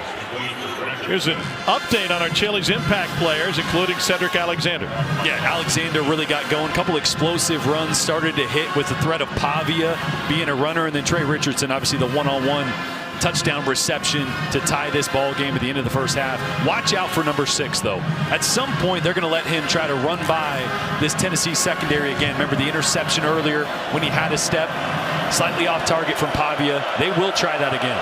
And talking to the Vandy coaching staff, they summed up Trey Richardson's skills by saying simply, if you're fast, you're fast. And he has elite speed. Pavia, QB run to pick up the first down for Vanderbilt. A little bit extra in the echo of the whistle, as expected in a rivalry game like this. What makes Diego Pavia such an effective quarterback? Well, I think he is willing to hold on to the football. And sometimes that goes his way, sometimes it doesn't, but it really affects the defense in the RPO game. It forces those linebackers to make a decision. Is he going to run? Is he going to hold it? Is he going to throw it? And he throws it late. He's able to make decisions so late that the defense has a really hard time being in the right spot. They got two fullbacks on the field right now. And a Davey and Fisher. And Pavia throws the slant complete to Junior Sherrill. First down, Vanderbilt on a pickup of 23. Again, here's one of these RPOs where he takes his time. He never rushes it. And watch all these guys commit to the run, and then it's going to be the slant to replace it. That's just your typical run-pass option. It's a call to run. If those linebackers suck up, you throw the slant right behind them. What role does personnel have in fooling the defense there? Well, you got a heavy set, so everybody's expecting run. You see big fullbacks in there. And again, Pavia just takes his time with those play fakes, rides the running back through the mesh point. So again, those linebackers have to make a decision. And by the time he pulls it, they're in the wrong spot. Option and a shovel inside to Stowers. He gets stood up and taken down after a gain of 6. You know, Tom, you mentioned to Jordan just now what makes him an effective quarterback. For me, it's the operation of this offense. And you say, well, yeah, all quarterbacks go out there and do what coach has asked them to do. It's how much he's asked to do. Flatline options. Jordan just mentioned RPOs a moment ago. Sprint outs, rollouts, and then you throw in the power run game that he's asked inside this offense under Tim Beck as well. There are not too many quarterbacks in college football that are asked to do as much as Diego Pavia does. Tim Beck, far right of the screen, came over from New Mexico State with Pavia. He's been with them for 4 seasons now, and they have added each and every year. QB draw. Pavia seemingly was bottled up, and somehow he found daylight inside the 30 for a Vanderbilt first down. Oh, he's just slippery in the run game.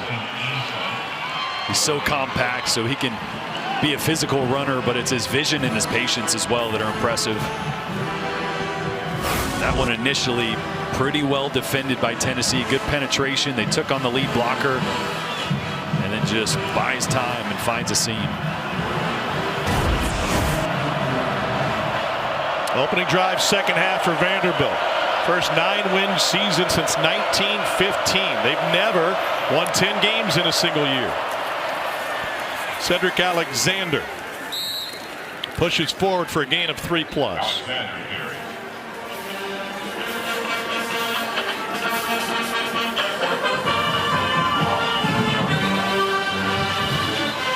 Another injured player for Tennessee. This is David Hobbs.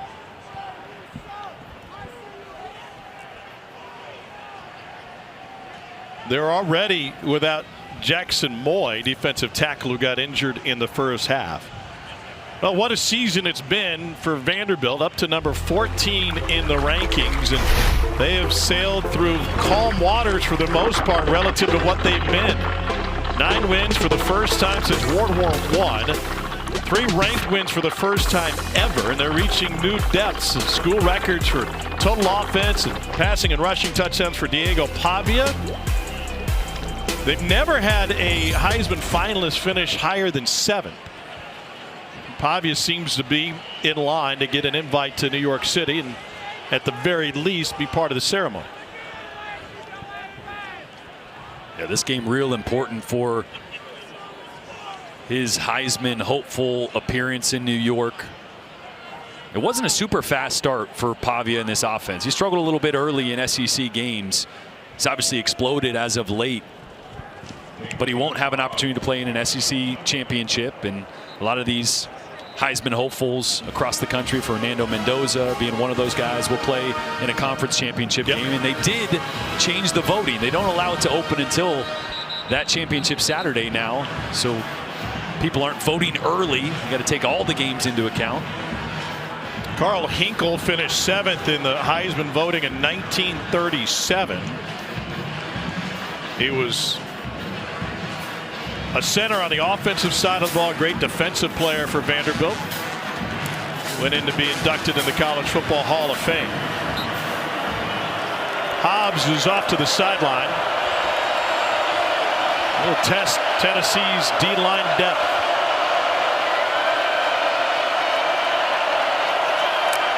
2nd and 7. Pavia on the run. Complete. And a cutback near the marker and a first down for Trey Richardson. A sustained drive to open the second half for Vanderbilt as they move the chain again. And they started Trey Richardson in the backfield that time and motioned him out. That's just stealing. Finding ways to get their speedster in space.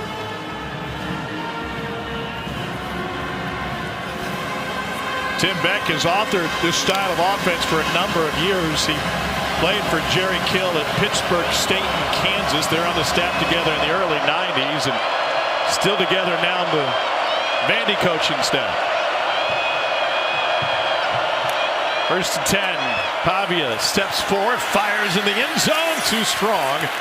Over the head of Trey Richardson. Boy, and there's that version of that RPO that he hit Stowers on earlier. They also ran it on their first red zone drive. This time, linebacker bites up. He's got one-on-one coverage, just a little high. What are the elements of being a good thrower on the run for Pavia? Well, it's tougher for a right-handed quarterback going to his left, right? You got to make sure you get that left shoulder towards your target so you can use your upper body, because you lose your lower body, so you don't have the same velocity. That time, I think, was just drifting a little bit as he threw that, and it ended up a little high.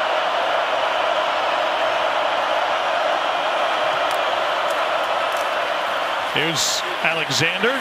Squirts free. Took a hit short of the first down marker. Then the extra surge brings him up just short. It'll be a yard short on this 3rd and 1 upcoming, and Pavia's got him on the line already.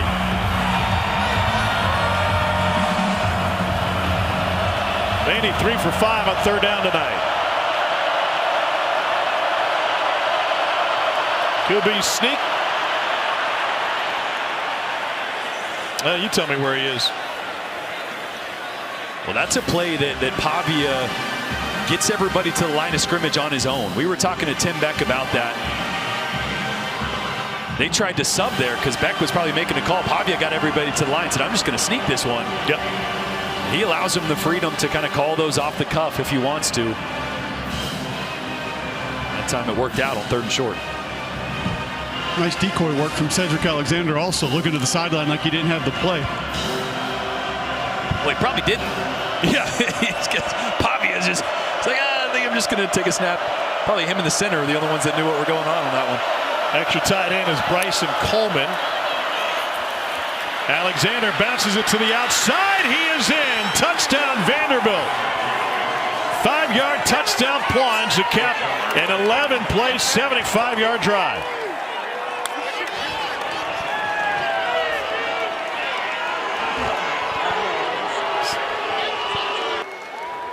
In the opposite corner, the Vandy fans love it. Different feeling, the Tennessee student section. Yeah, watch Turrentine here. He's going to get his eyes caught inside. He's got to play contain. So he's got to set the edge there. Gets lost a little bit looking front side. So out of position when Cedric Alexander cut that one back.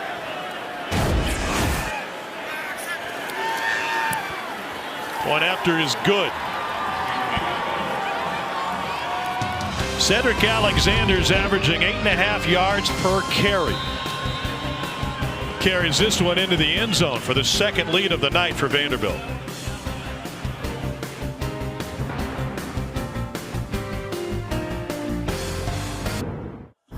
Well, Diego Pavia and Vanderbilt took advantage of this personal foul penalty to extend their late 2nd quarter drive. Instead of settling for a field goal, he found the end zone with 12 seconds left in the half, and then an 11-play, 75-yard drive to start the 2nd half. And they have flipped the script on Tennessee now with a 28-21 lead. Yeah, the middle 8 is so important in big games like this. How do you finish the first half, and how do you start the 2nd half? Vanderbilt doubled up there with touchdowns on both and completely flipped this game on its head. Chance for a return from the goal line. DeJuan Morris takes it out past the 20 and the pile to the 25. Read and React's the best show on cable television, college football. Cole, you're the host. Walk us through. We're going to need Tennessee to get the run game going in the second half to build not only more yards on the ground, but through the air. Watch the down block from the tackles, and Lance Hurd. Backside tackle is going to pull around, but the kickoff from the tight end going to help as well. They ask these tight ends to do a lot in the run game. David Sanders Jr., great job kicking out there from his tackle spot. Deshaun Bishop presses those blocks extremely well, making his blockers right and defenders wrong. Did it well on that play. Tennessee needs more of that here in the second half. Cole, what do you call that when you run over the guy in front of you and leave your belly on him there to finish? Put your belly on him. Just put your belly on him. That's it. Could be the blubber. It's Monday nights on the SEC Network. I mean, make up a term. The blubber. That's good. I like that. The blubber. A pancake is flattening the guy, but when you land on him, it's giving the blubber. It could be the waffle. Oh, the waffle. A loss of a foot by Deshaun Bishop. Brian Longwell making his 25th consecutive start in on the stop for Vanderbilt. Well, Tennessee has gone tempo a few times, and it's cost them, including on their last possession of the first half. Giving it back to Vandy with time to score.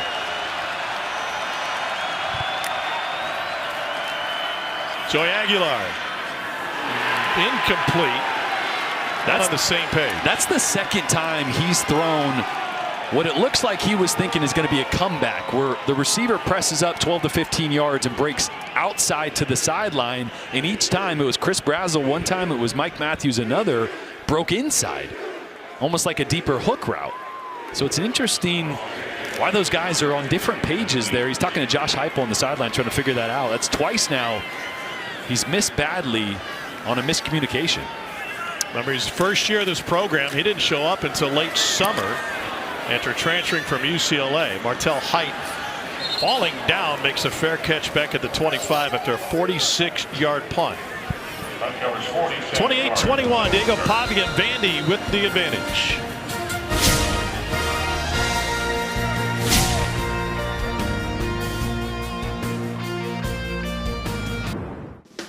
From Elvis to Dolly, blues to country, and Nashville hot chicken to sauce-drenched ribs on the Tennessee River. From the mighty Mississippi to Music City to the misty Smoky Mountains.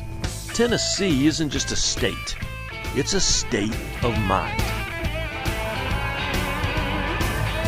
And his rivalry game to close the regular season, two programs who have lived on different continents in college football history.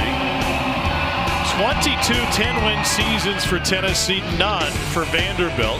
Vandy's been to 10 bowl games in school history, only won 5, and Tennessee's already won 31.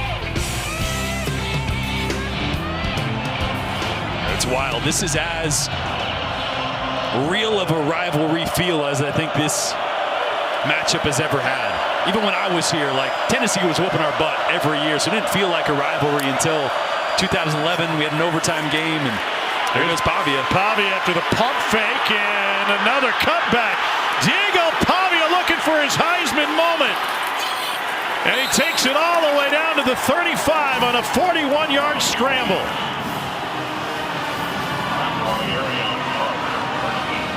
He's rushed for over 100 tonight on 11 carries. And the pump fake just absolutely freezes Jeremiah Thielander, who's coming off the edge.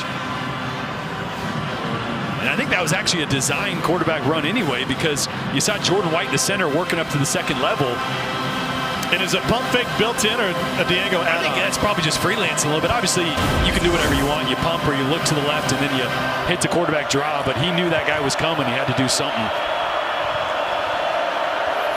Kylan Young is the tailback. He's a home run hitter. Dipped inside before being taken down after a gain of about 7 by Arian Carter. We just saw the program comparisons, and Diego Pavia is certainly in the Heisman conversation. And he has an opportunity to bring the hardware back to Nashville, or to Nashville, I should say. You compare him to SEC quarterbacks who have won it. He is one of one, but he shares a lot of the same traits with guys in recent history who have taken home college football's highest honor. Young split out. It'll be an empty backfield. Quarterback run again. They wanted to throw, but it's submarine. And Thielander in on the sack for Tennessee. Well, again, it's that same little QB run RPO trying to get the ball to Eli Stowers, but the safety took that one away. Smart move from Pavia to not throw that football. Now this is a massive third down for this Tennessee defense. They have got to come up with a stop and got to try to change the momentum of this game, get this crowd into it.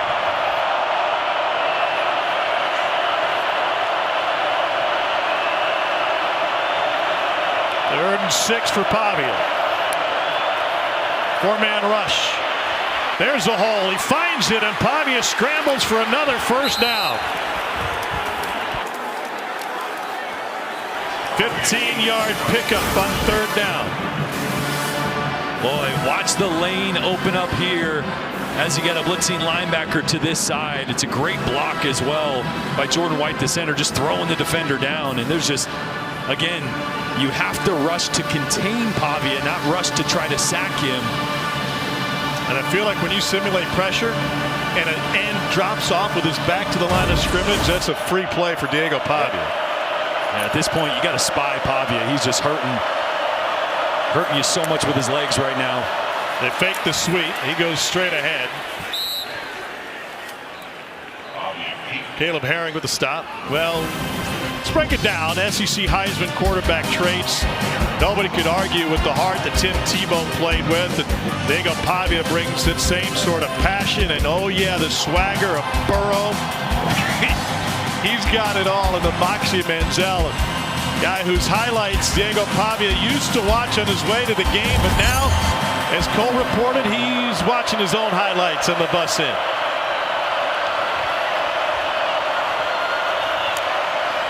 Everybody was moving in orange. Did Vandy move first? Flags on the field.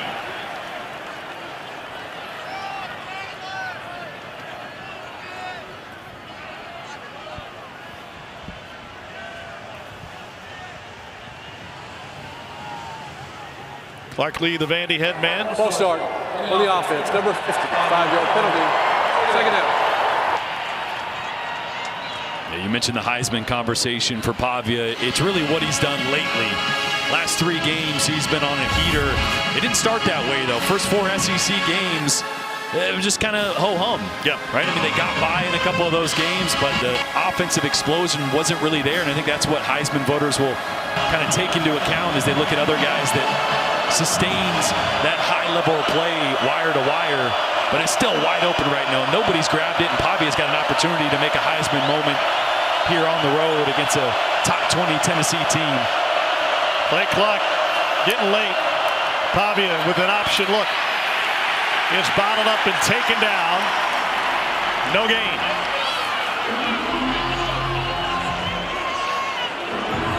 All right, third and long. You have blitzed Pavia time and time again, and he's hurt you with his legs. Let's see if Tim Banks, defensive coordinator, decides to play coverage or leave a spy on Diego Pavia. 19, Joshua Joseph is who offensive coordinator Tim Beck told me before the game they are very concerned about in this exact spot. Pavia's been most effective with his legs on third down, even third and long today. Joshua Joseph's right there. They flip Young. Pavia flush from the pocket. And he gets it off late. May have stepped out of bounds before he threw it. And Vanderbilt's going to have to settle for a field goal attempt. Yeah, Tim Banks dialed up the pressure. And again, Pavia almost makes the blitzer, the free blitzer, miss once again. You're going to see pressure coming from this side, and Pavia is able to escape. It's just better coverage on the back end. There's nowhere to go with the football. For Pavia, does the smart thing and not throwing across his body, so they have this field goal attempt. 35-yard attempt for Knoxville native Brock Taylor. And it goes inside the upright. Vanderbilt has a 2-score lead.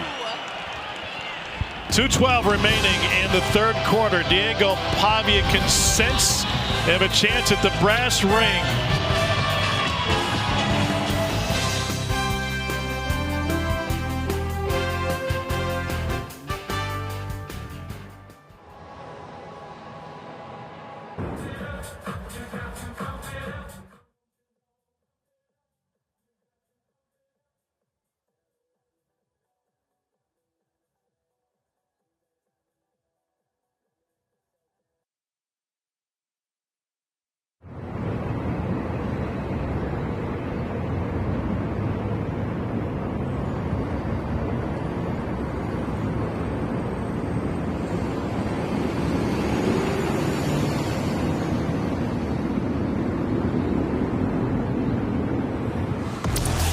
Swipe for news and highlights.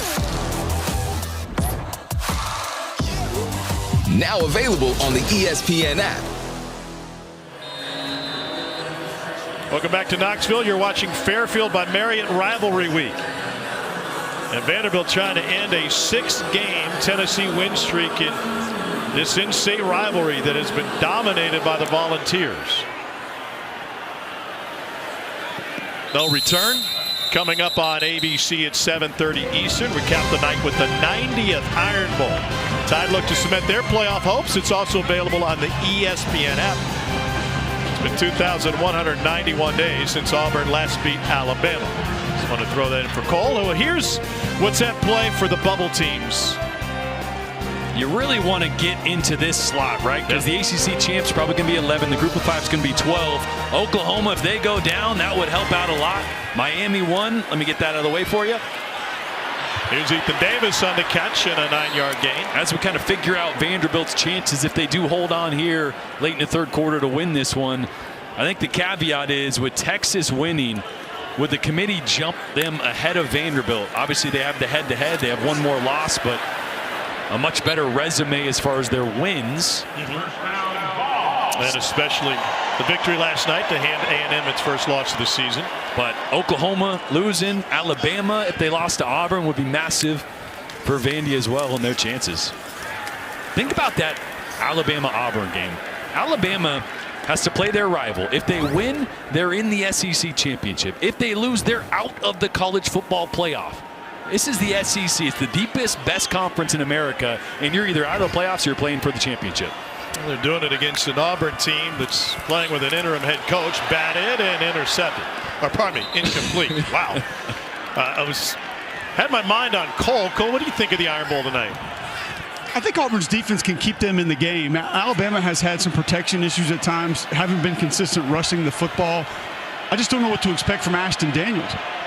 He comes in relief in the Arkansas game, in and out of the game against Kentucky. Then he actually gets one game to go, but then he sits out against Mercer. I have no idea what to expect offensively from the Tigers. Yeah, it was a game plan going back a month for Hugh Freeze to sit him when he was still the head coach. Complete gets pressure to Mike Matthews, and he's right at the line to gain. The umpire has him a yard short. On the far side, they said he got it. So first down for Tennessee. Could also see Deuce Knight off the bench as a quarterback for Auburn, talented freshman. That was unbelievable composure from Joey Aguilar there. Sidestepped the free blitzer. And a jump cut for Deshaun Bishop to pick up a couple. Here's the last play. Watch his body language here. He's going to have a free blitzer coming from this side, and he's just going to step up, shake off a little contact, keep his eyes downfield, and rip that one over the middle to Mike Matthews. This feels like a must-have-it possession for Tennessee, down 31-21. So they turn to the ground game, and Deshaun Bishop rips off 9. He's over 100 now. Trying to get a snap off before the quarter ends, it looks like. And they go with the sneak, and Aguilar is able to pick it up. That will send us to the fourth quarter at Neyland Stadium in Knoxville, Tennessee. The 119th meeting between these in-state rivals. 1 quarter to play. Everything on the line for Diego Pavia, his mom, and his Vanderbilt program. They've got a 10-point lead.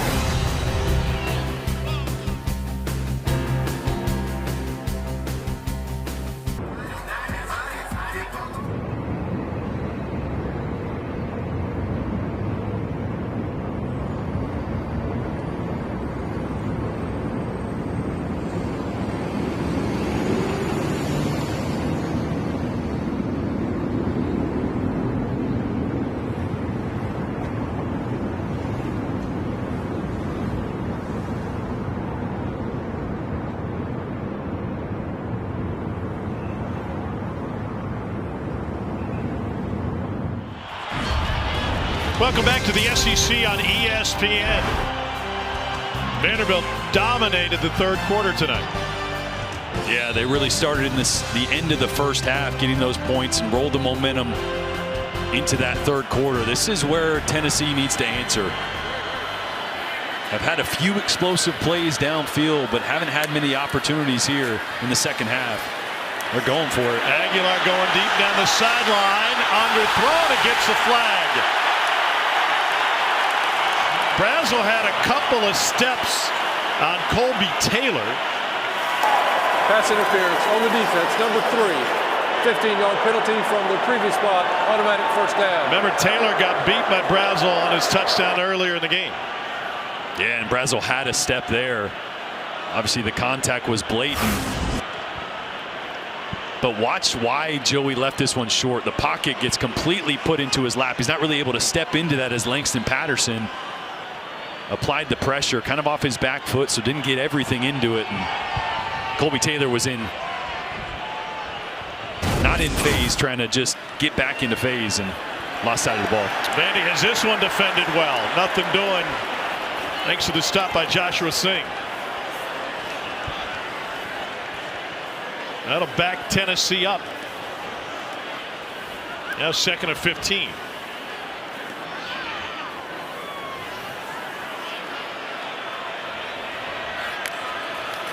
Pressure again coming.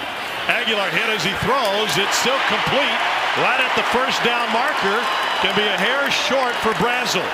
And that'll set up 3rd and 1. Brian Longwell came up the middle and absolutely laid a lick at Joey Aguilar. Yeah, that is a big-time throw. Aguilar took a massive hit.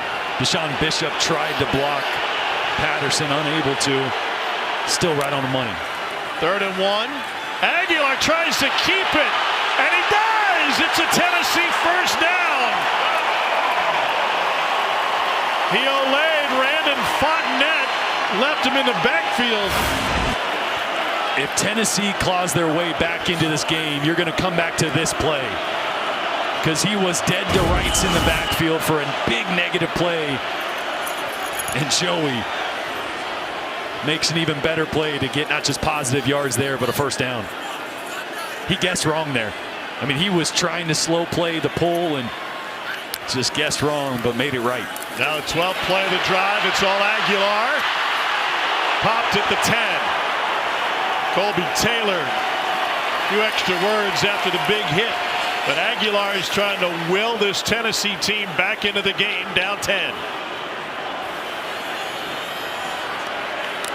2nd and 4. Aguilar again dumps it off. And a huge open field tackle on Brazel made by Colby Taylor. And the Vandy corners now playing with a lot of emotion. That was a heck of a play by Taylor. He comes from the opposite side of the field, trailing Brazel. Great open field tackle. This is good. Slow this down. I mean, Aguilar just had a couple runs. They rolled him out there. He's been under pressure. Took a big hit in the pocket.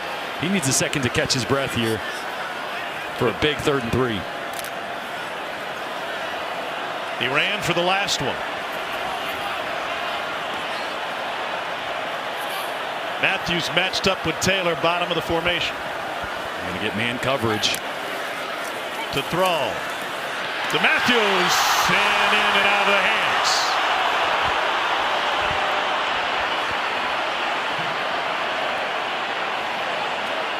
That was it. Brutal drop from the talented true sophomore. He was just thinking about the celebration there. They ran a little pick play, a slant from the outside, the inside receiver. Braylon Staley just kind of tried to get in Colby Taylor's way. Perfect play call, perfect throw. So a 25-yard attempt for Max Gilbert.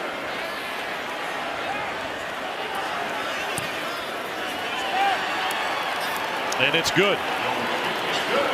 12:32 remaining in regulation. We got a touchdown game. Clark Lee's team trying to hold on the road.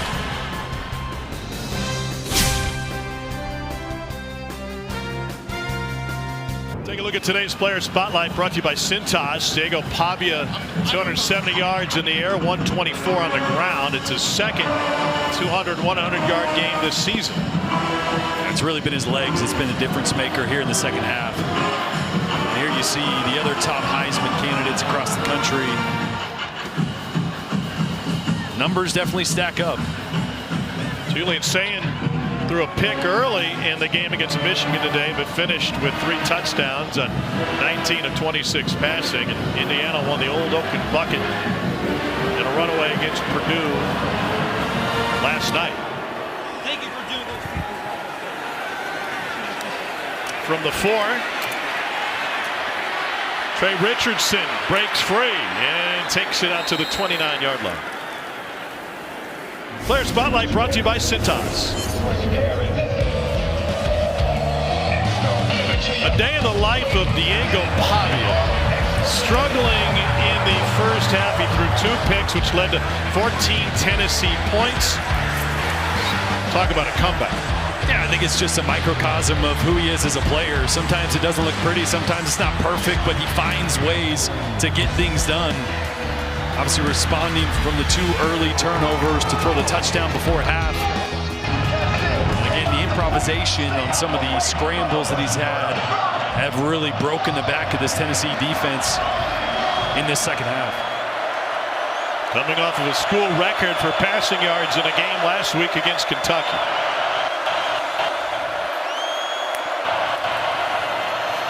Pavia steps up. It's tipped. That's a backwards pass, and it gets out of bounds. Before anybody can find it, Joshua Joseph. Diego Pavia is off the charts in all of the analytics. The only places where it comes up red because of his size and probably style of play. He gets a lot of passes batted at the line. Yeah, definitely. And because of plays like that where you probably shouldn't even attempted to throw that with all of the traffic around him. And it did look like that ball initially was going forward and then deflected backwards. And I think they're going to take another look at this one. It's a great look here. See, it's going to go forward first.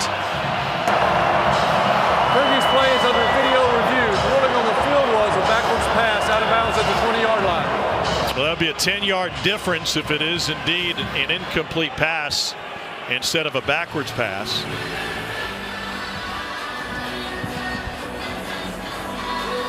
Yeah, he's got to be careful with some of these decisions. He knows he's under pressure, knows he's going to take a hit. You got that going forward? I got that going slightly forward. Yeah.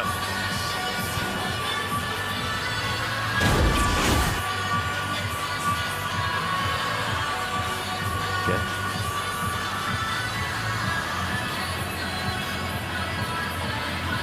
We've got Jerry McGinn on with us to help us through our rules official. Jerry, how do you see that play? Well, this is a good stop by replay because the ball, from our view, and we have a great shot of it, the quarterback is releasing the ball and it's tipped, and it appears that the ball was initially going forward and then the ball was tipped backwards, and this is a 10-yard differential. So this is a good stop. I'm hoping that replay reverses this to an incomplete pass. Seemingly, that's what they'll do. It's taken a while to figure out exactly if it was going forward or backwards. There is no lateral. It is either forward or backward. And it ended up trickling out at the 20-yard line. Cole, just a moment ago, we had the Heisman candidates on the screen. Get to you after this announcement. After video review, the pass was forward. It's an incomplete pass. The ball will be placed at the 30-yard line. It will be second down. Cole, how do you think Diego Pavia stacks up against those other Heisman candidates? I think he's absolutely in the mix, and a lot of that goes back to what we talked about earlier in the broadcast. The operation of the offense, the things that he's asked to do, they're not going to be explosive by nature. You look at some of the guys that he's working with inside this offense as well, not going to have as much NFL talent around him as, say, a Julian Sayin does, who I think has been off the charts this year, but he has to be mentioned with those others. Massive win for Ohio State today.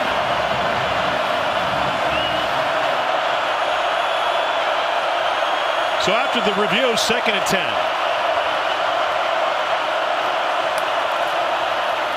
Pavia, RPO, dumps it down the sideline. Over the shoulder catch made by Trey Richardson. 28-yard gain and a Vanderbilt first down. It's just tough to put in perspective how difficult this throw is. Running to your left, throwing a vertical down the sideline. Ball is perfect. Trey Richardson, you know the speed. Like, he's always going to have a step.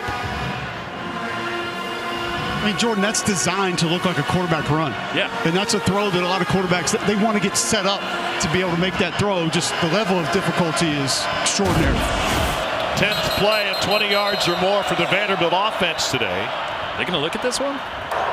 Previous plays under video review. The ruling on the field was a catch. He was spinning the ball kind of to gain control as he stepped out of bounds. He was inbounds when the ball hit his hands. The question is, Trey Richardson, is he ruled to have firm control? Now watch as he spins it back. There, he's out of bounds. I mean, when you slow it down like that, you can see it just sure looked like a catch, right? Yeah. I mean, so did he have it secure before the right foot came down?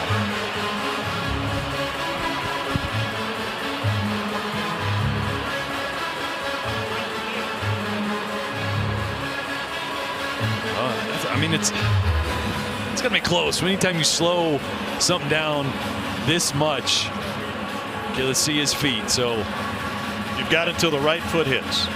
Yep. Ball's moving.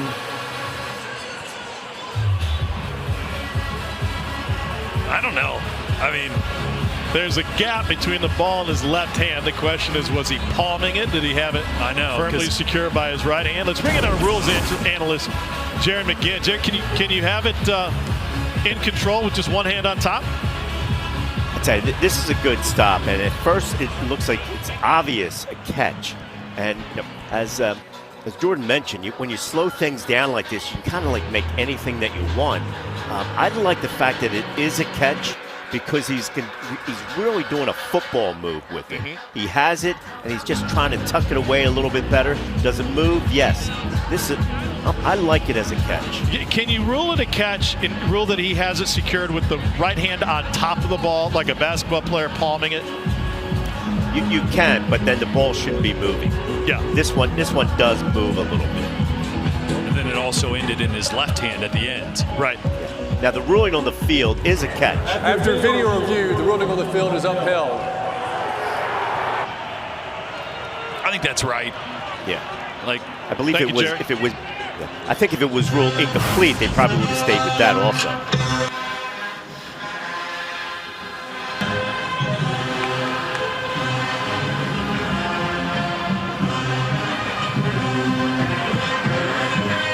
So Vanderbilt will have a first down in Tennessee territory at the 42-yard line.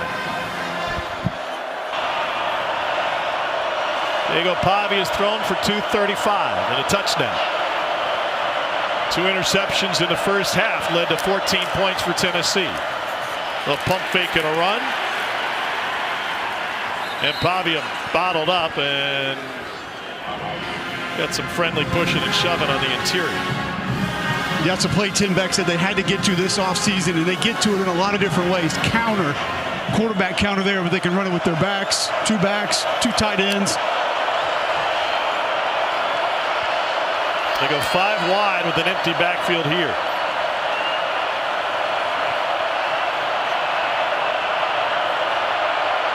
See what Diego Pavia's got dialed up.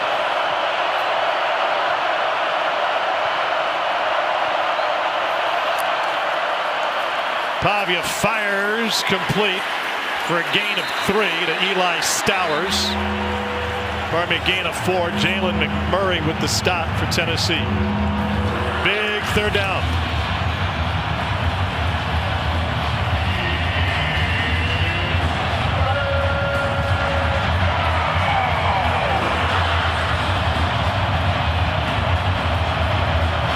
Tennessee brings Arian Carter back on the field again. You got to have somebody with eyes on Diego Pavia, ready for that scramble. Vandy 5 for 8 on third down tonight. Volunteers show blitz. They back off. Pavia has time. Finds the hole. Stowers with the first down catch. It's a gain of 14. It's hard to rattle Diego Pavia. Oh, now you got a couple guys with eyes on Pavia. Watch these guys drop out of here. Berlotti's going to have eyes. He's the spy guy right here, which means you have a void in the zone coverage to the left there. You got all the attention over the ball, making sure Pavia doesn't escape that pocket, and he finds a soft spot to his go-to guy, Eli Stowers. 5th catch of the night for the #1 tight end on the draft boards. QB run. Pavia again. He's free. Touchdown, Diego Pavia. What is on pace to be the most successful season in Vanderbilt history, and individually an exclamation point for the Commodore quarterback.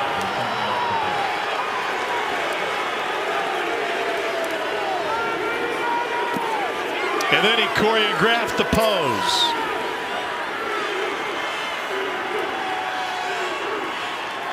Brock Taylor on for the point after.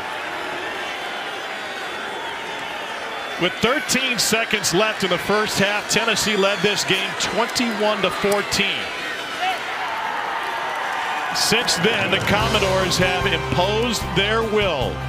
Their spark plug quarterback, Diego Pavia, has Vandy on the doorstep of a school record 10th win and perhaps a berth in the college football playoff.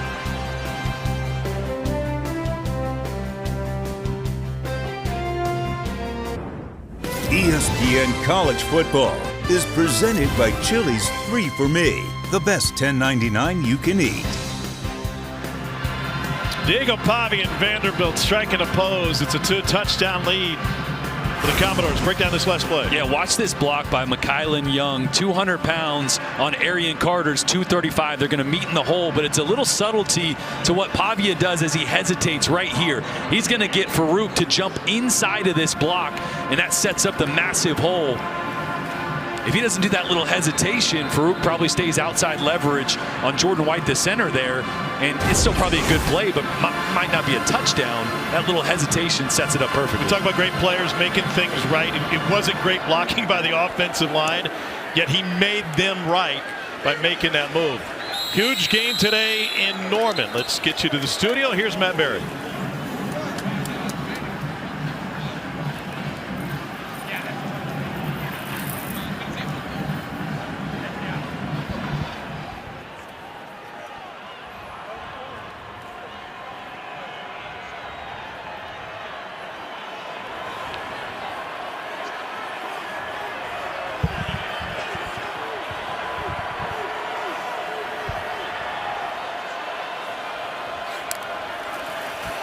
Do you have a camera on you today? Broken up on the perimeter.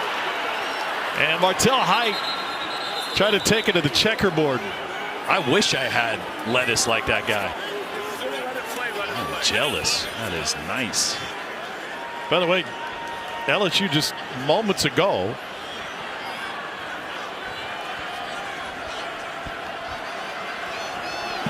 I believe they kicked the field goal to go up 3. Aguilar to throw. Catch made by Brazel on one knee. But if LSU wasn't the talk of college football already with the Lane Kiffin sweepstakes, now they have a chance to create chaos in Norman. See if the spot gives them a first down. It does indeed. This is the difficulty for Tennessee now. Now Vandy's definitely sitting back in zone coverage. 2 high safeties trying to keep everything in front. They're going to let you take those hitches to the outside. Aguilar's got time. Ducked under one rusher. And then dumps it off incomplete. Trying to find a Sean Bishop. 8:01 remaining. The field is an incomplete pass. And again, looking downfield for Chris Brazel. Just really good coverage on the back end. Nowhere to go with the ball. Steve Gregory has called a great game. He's mixed some of those walk-up, cover zero pressures with deep 2 safety looks at times. Giving up a couple explosives, but pretty good job, especially here in the second half. Little low. but ruled a catch and a first down for Jackson, and now set incomplete. Yeah, that one was tipped at the line of scrimmage. Took the back judge to come in and clean it up. Ooh, I don't know. That's a catch. That's a catch, yeah.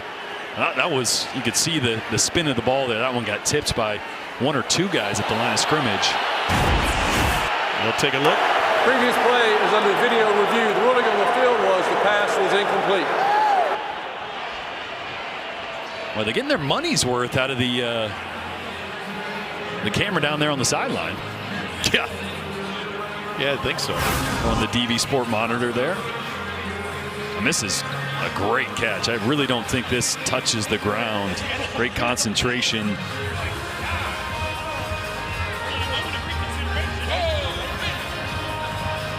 Because again, he doesn't have control. So if any part of it touches a blade of grass there, then it assisted in some way to that catch. I just feel like there's a little space there. I'm not sure they're going to be able to overturn this one. Oh, that's a great shot. You see, you can still see the orange cleat, so you know there's space under that ball. It's not touching the grass. That's a catch.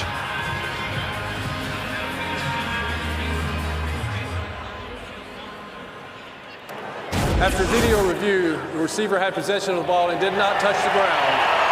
It will be first down Tennessee at the 46-yard line. It doesn't change the fact that Aguilar has been just a little bit off lately. Yeah. No doubt, especially on some of the perimeter throws to the sideline. But here's the reality. If they're going to hit a big chunk play, you noticed on the play prior to that one we just saw, they were trying to take the shot, and there's pressure. He's having to navigate the pocket. He's not able to set up and push the ball downfield, so they might have to dedicate one extra blocker, max protect, to try to take a shot. And ran out of time. Aguilar goes down. Linus Zunk with the sack for Vandy. Third sack of the night for the Commodores. And instead of adding an extra blocker, they go a five-man protection. And you're going to see right here, just Zunk goes right by the left guard, Jesse Perry. And a quick snap to get it off on the completion to Ethan Davis. And Tennessee looking at 3rd and 4. And you got to continue to have some urgency here. Pardon me, 3rd and 16. 2 touchdowns down. You're going to be inside 7 minutes here in a second. A lot of clock just ticking right now. 4-man rush again. Aguilar. Incomplete. Jarred loose. Huge hit by Randon Fontenette. And it leaves Tennessee with 4th and 14 with 6:49 to play. And the offense is going to stay on the field. Wow, what a hit. I mean, that was a perfect ball to Brain, the tight end. And Randon Fontenette was able to put his shoulder pad right on the football. And this is do or die here for Tennessee. They're 11 of 13 on 4th down this season. Vandy sends the house. Aguilar delivers well short of the sticks to midfield to Chris Brazel. What impact did the pressure have on Aguilar? Well, it sped everything up. He's not feeling like he has time, because if he has time,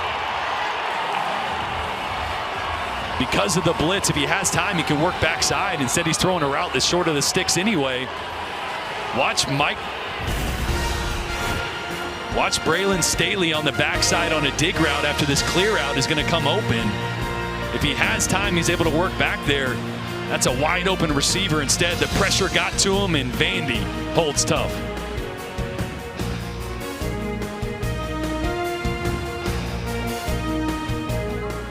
The Diego Pavia show rolls on from Knoxville. He is outgained all of Tennessee, 401 to 327 tonight. And he calls his own number again. Good blocking on the perimeter. Pavia shoved out of bounds. That's a heck of an effort all night from this Vanderbilt defense. Remember, Tennessee averages 491 yards a game. That's one of the top in the country. 4th overall, 2nd in the SEC. And really been stymied, especially in this second half. No explosive plays, not able to sustain drives. The pressure on Joey Aguilar was there over and over again. Really great job by Gregory in that defensive unit. Yeah, that unit came up with a 4th down stop to get the ball back and get Tennessee off the field. Pavia again. It's hard to imagine a player in modern college football who has had more of an impact on his program than Diego Pavia when he showed up for New Mexico State before last season. No doubt. Yeah, I mentioned Joe Burrow earlier only because they ended up winning a national championship. It's a big impact, but outside of that, I don't think there is one. And not just for the stats and the wins, but it took him changing the confidence within the locker room and the belief so they could even get to this point.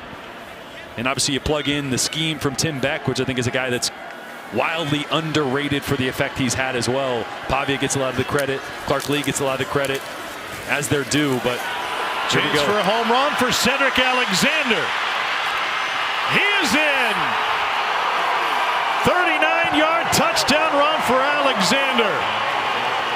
Flags on the play after the touchdown. Personal fouls coming against Tennessee. And Vandy will snap a 6-game Tennessee win streak in this series. And they will send the Big Orange faithful home early.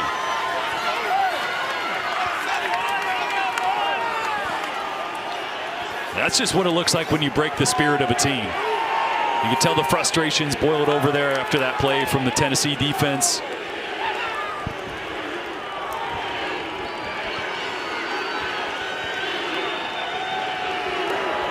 The result of the play is a touchdown. After the play was over, personal foul, unnecessary roughness, number 5 on the defense.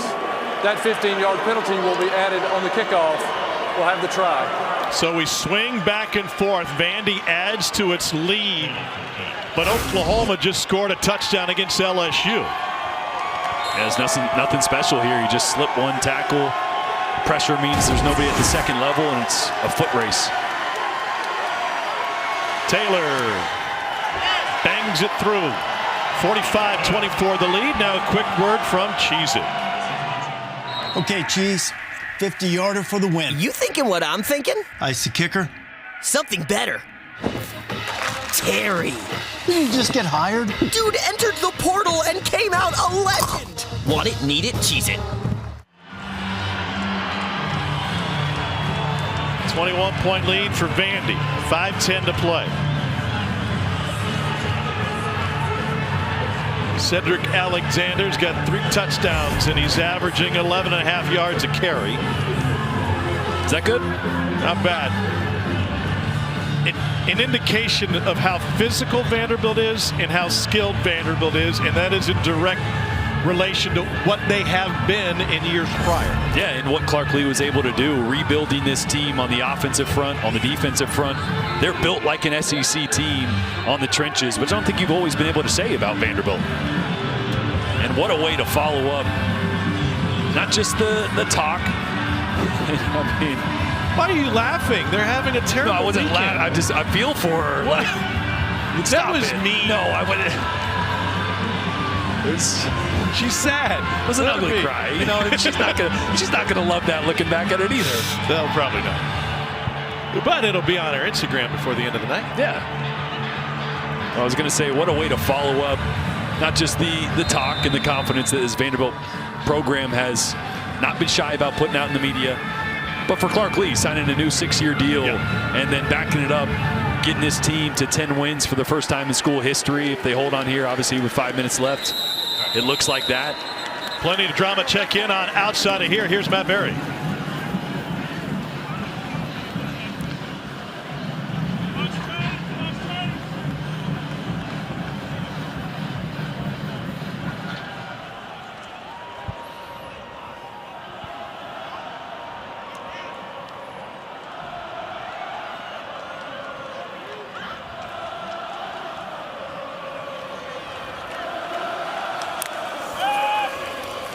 All right, Matt, thank you. Joey Aguilar going back to work. Fits one in to Ethan Davis, who picks up 15 on first down.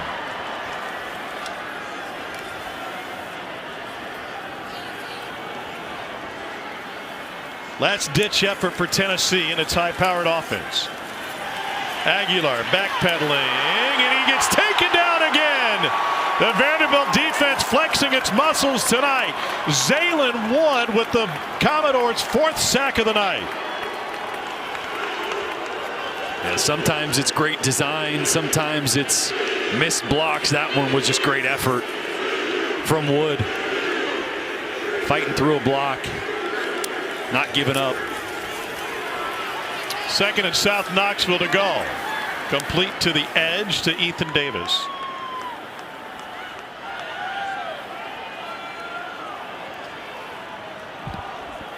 You played your college ball at Vanderbilt. What's it like seeing the program where it is right now? It's wild. It's wild to think just the historic nature of what they're doing. When you think about a program that's played football, as Tennessee gets a nice pickup here for a first down. A program that's played football since 1890 and never had a 10-win season. You're talking about things that haven't been done in multi-generations. They're described by one account in regard to the Tennessee Vandy series history, especially after General Neyland took over. Vanderbilt players were described as mostly gentlemen and good losers. Yeah, it's not what you want to be known for as a football player. This will be their first ever win in Neyland against a ranked Tennessee team.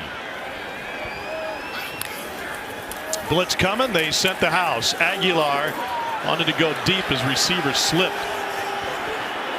And Matthews thought he was shoved to the ground. May have missed this one. And Martell Height, that's usually can't do that. Usually can't throw a receiver down. They're down 2. We've got one smile in the group. Corner blitz. Complete for the first down. Chris Brazel the 2nd.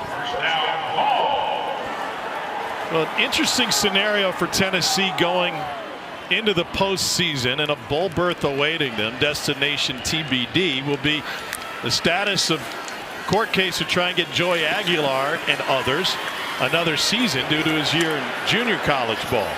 And we were talking with Josh Heupel yesterday, the difficulty going through 4 different starting quarterbacks over 4 years. And he said the difference between having a returning quarterback is the difference between in that one play that takes to win a game against a big time opponent. That one play where the game shifts. A veteran makes it. A new guy has to learn from it. Flag on the play in the backfield. And again, a veteran maybe recognizes a look on game day that you hadn't seen in practice and knows how to adjust in real time because the greater body of work. It's really tough for a program to just hit the reset button from the most important position on the field every offseason. So obviously Joey Aguilar, because of the Diego Pavia lawsuit. Number 53, 10-yard penalty from the previous spot. Replay, 2nd down. A potential opportunity to have another year at Tennessee. He is 24 years old. He will have an opportunity at the next level, whatever that looks like. I don't know if that means a draft pick or getting in a camp. Let me ask you this. Where do you get paid more? Well, you're going to get paid more in college these days. So Tim Corbin, 2-time national champion, hanging out with Diego Pavia. Tim Corbin is a huge Diego Pavia fan. I talked to him on the field before the game today. Pavia last year would pop into the Vandy baseball stadium to ask the head coach leadership questions. And there's no better face for the Vanderbilt athletic department and maybe the entire school than Tim Corbin, who runs his program to high standards. And 2 minutes. He and his wife Maggie are huge Pavia fans. And Diego Pavia will take Vandy to a place it's never been. 2 minutes away from a 10-win season.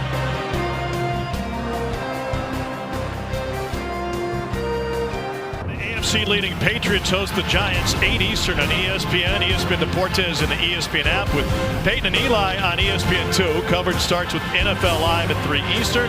Then SVP and the Monday Night Countdown crew at 6 Eastern. Peyton was here in Knoxville on Monday to do his show from the football facility. Pressure coming up the middle. Aguilar off his back foot, and Davis can't haul it in. Covered on the back end by Marlon Sewell. Boy, how about Vanderbilt not backing down with the pressure? You're saying if you're going to complete a pass, you're going to do it falling away with 2 or 3 defenders in your face. It's been a tough night for Joey Aguilar in the pocket. Hasn't had the ability to stand in there and step into a throw for a while. Yeah. Aguilar again off his back foot. And incomplete. Brazel that time. Can't believe he didn't get the flag. I mean, they're letting a lot of contact go. That play, the previous play. Again, though, I said it to start the game. They set the tone early on what they were going to allow on the outside, and they've kind of maintained that on both sides. It's a second 4th down stop and turnover on downs this half for the Vanderbilt defense. They hold this high-powered Tennessee offense to just 24 points. And the Commodores going to be in the college football playoff discussion, and Diego Pavia's likely earned himself a trip to New York City as a Heisman finalist. So land a 6-game Vanderbilt losing streak to Tennessee.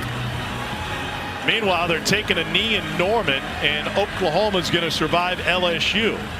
Now, one of those dominoes that doesn't fall for a potential Vandy college football playoff bid. They needed Oklahoma to lose. Notre Dame or Alabama still out there playing tonight.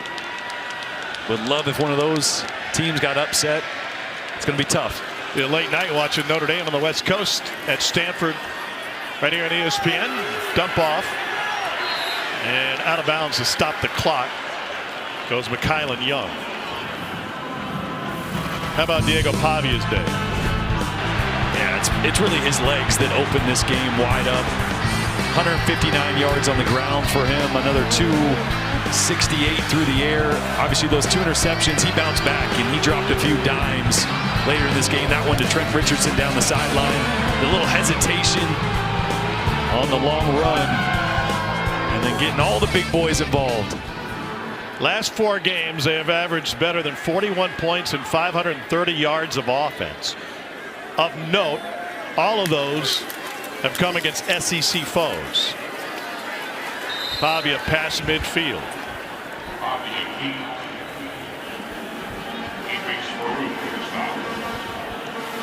So, you know what the odds makers say, that odds are slim that Vanderbilt can leapfrog enough of those bubble teams get an at-large berth to the college football playoff. I feel like style points were going to come into play tonight.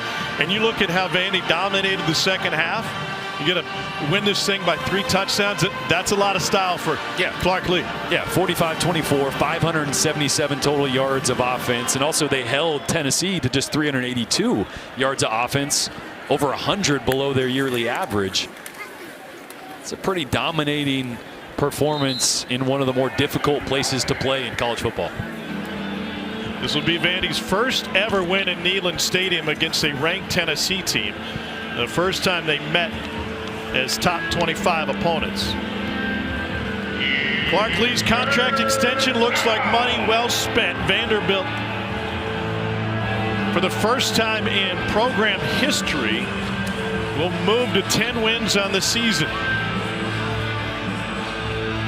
And now the Commodores await their postseason fate,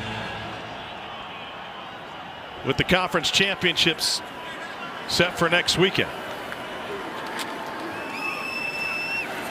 Here's Young, and he stays in bounds, and that will do it. Vanderbilt goes to 10-2 on the season, and the Commodores, behind Diego Pavia and head coach Clark Lee, joined at the hip for the most successful season in Vandy football history, and still at least 1 game to go. A convincing victory on the road against their rivals. Pavia Mafia having a night, at least the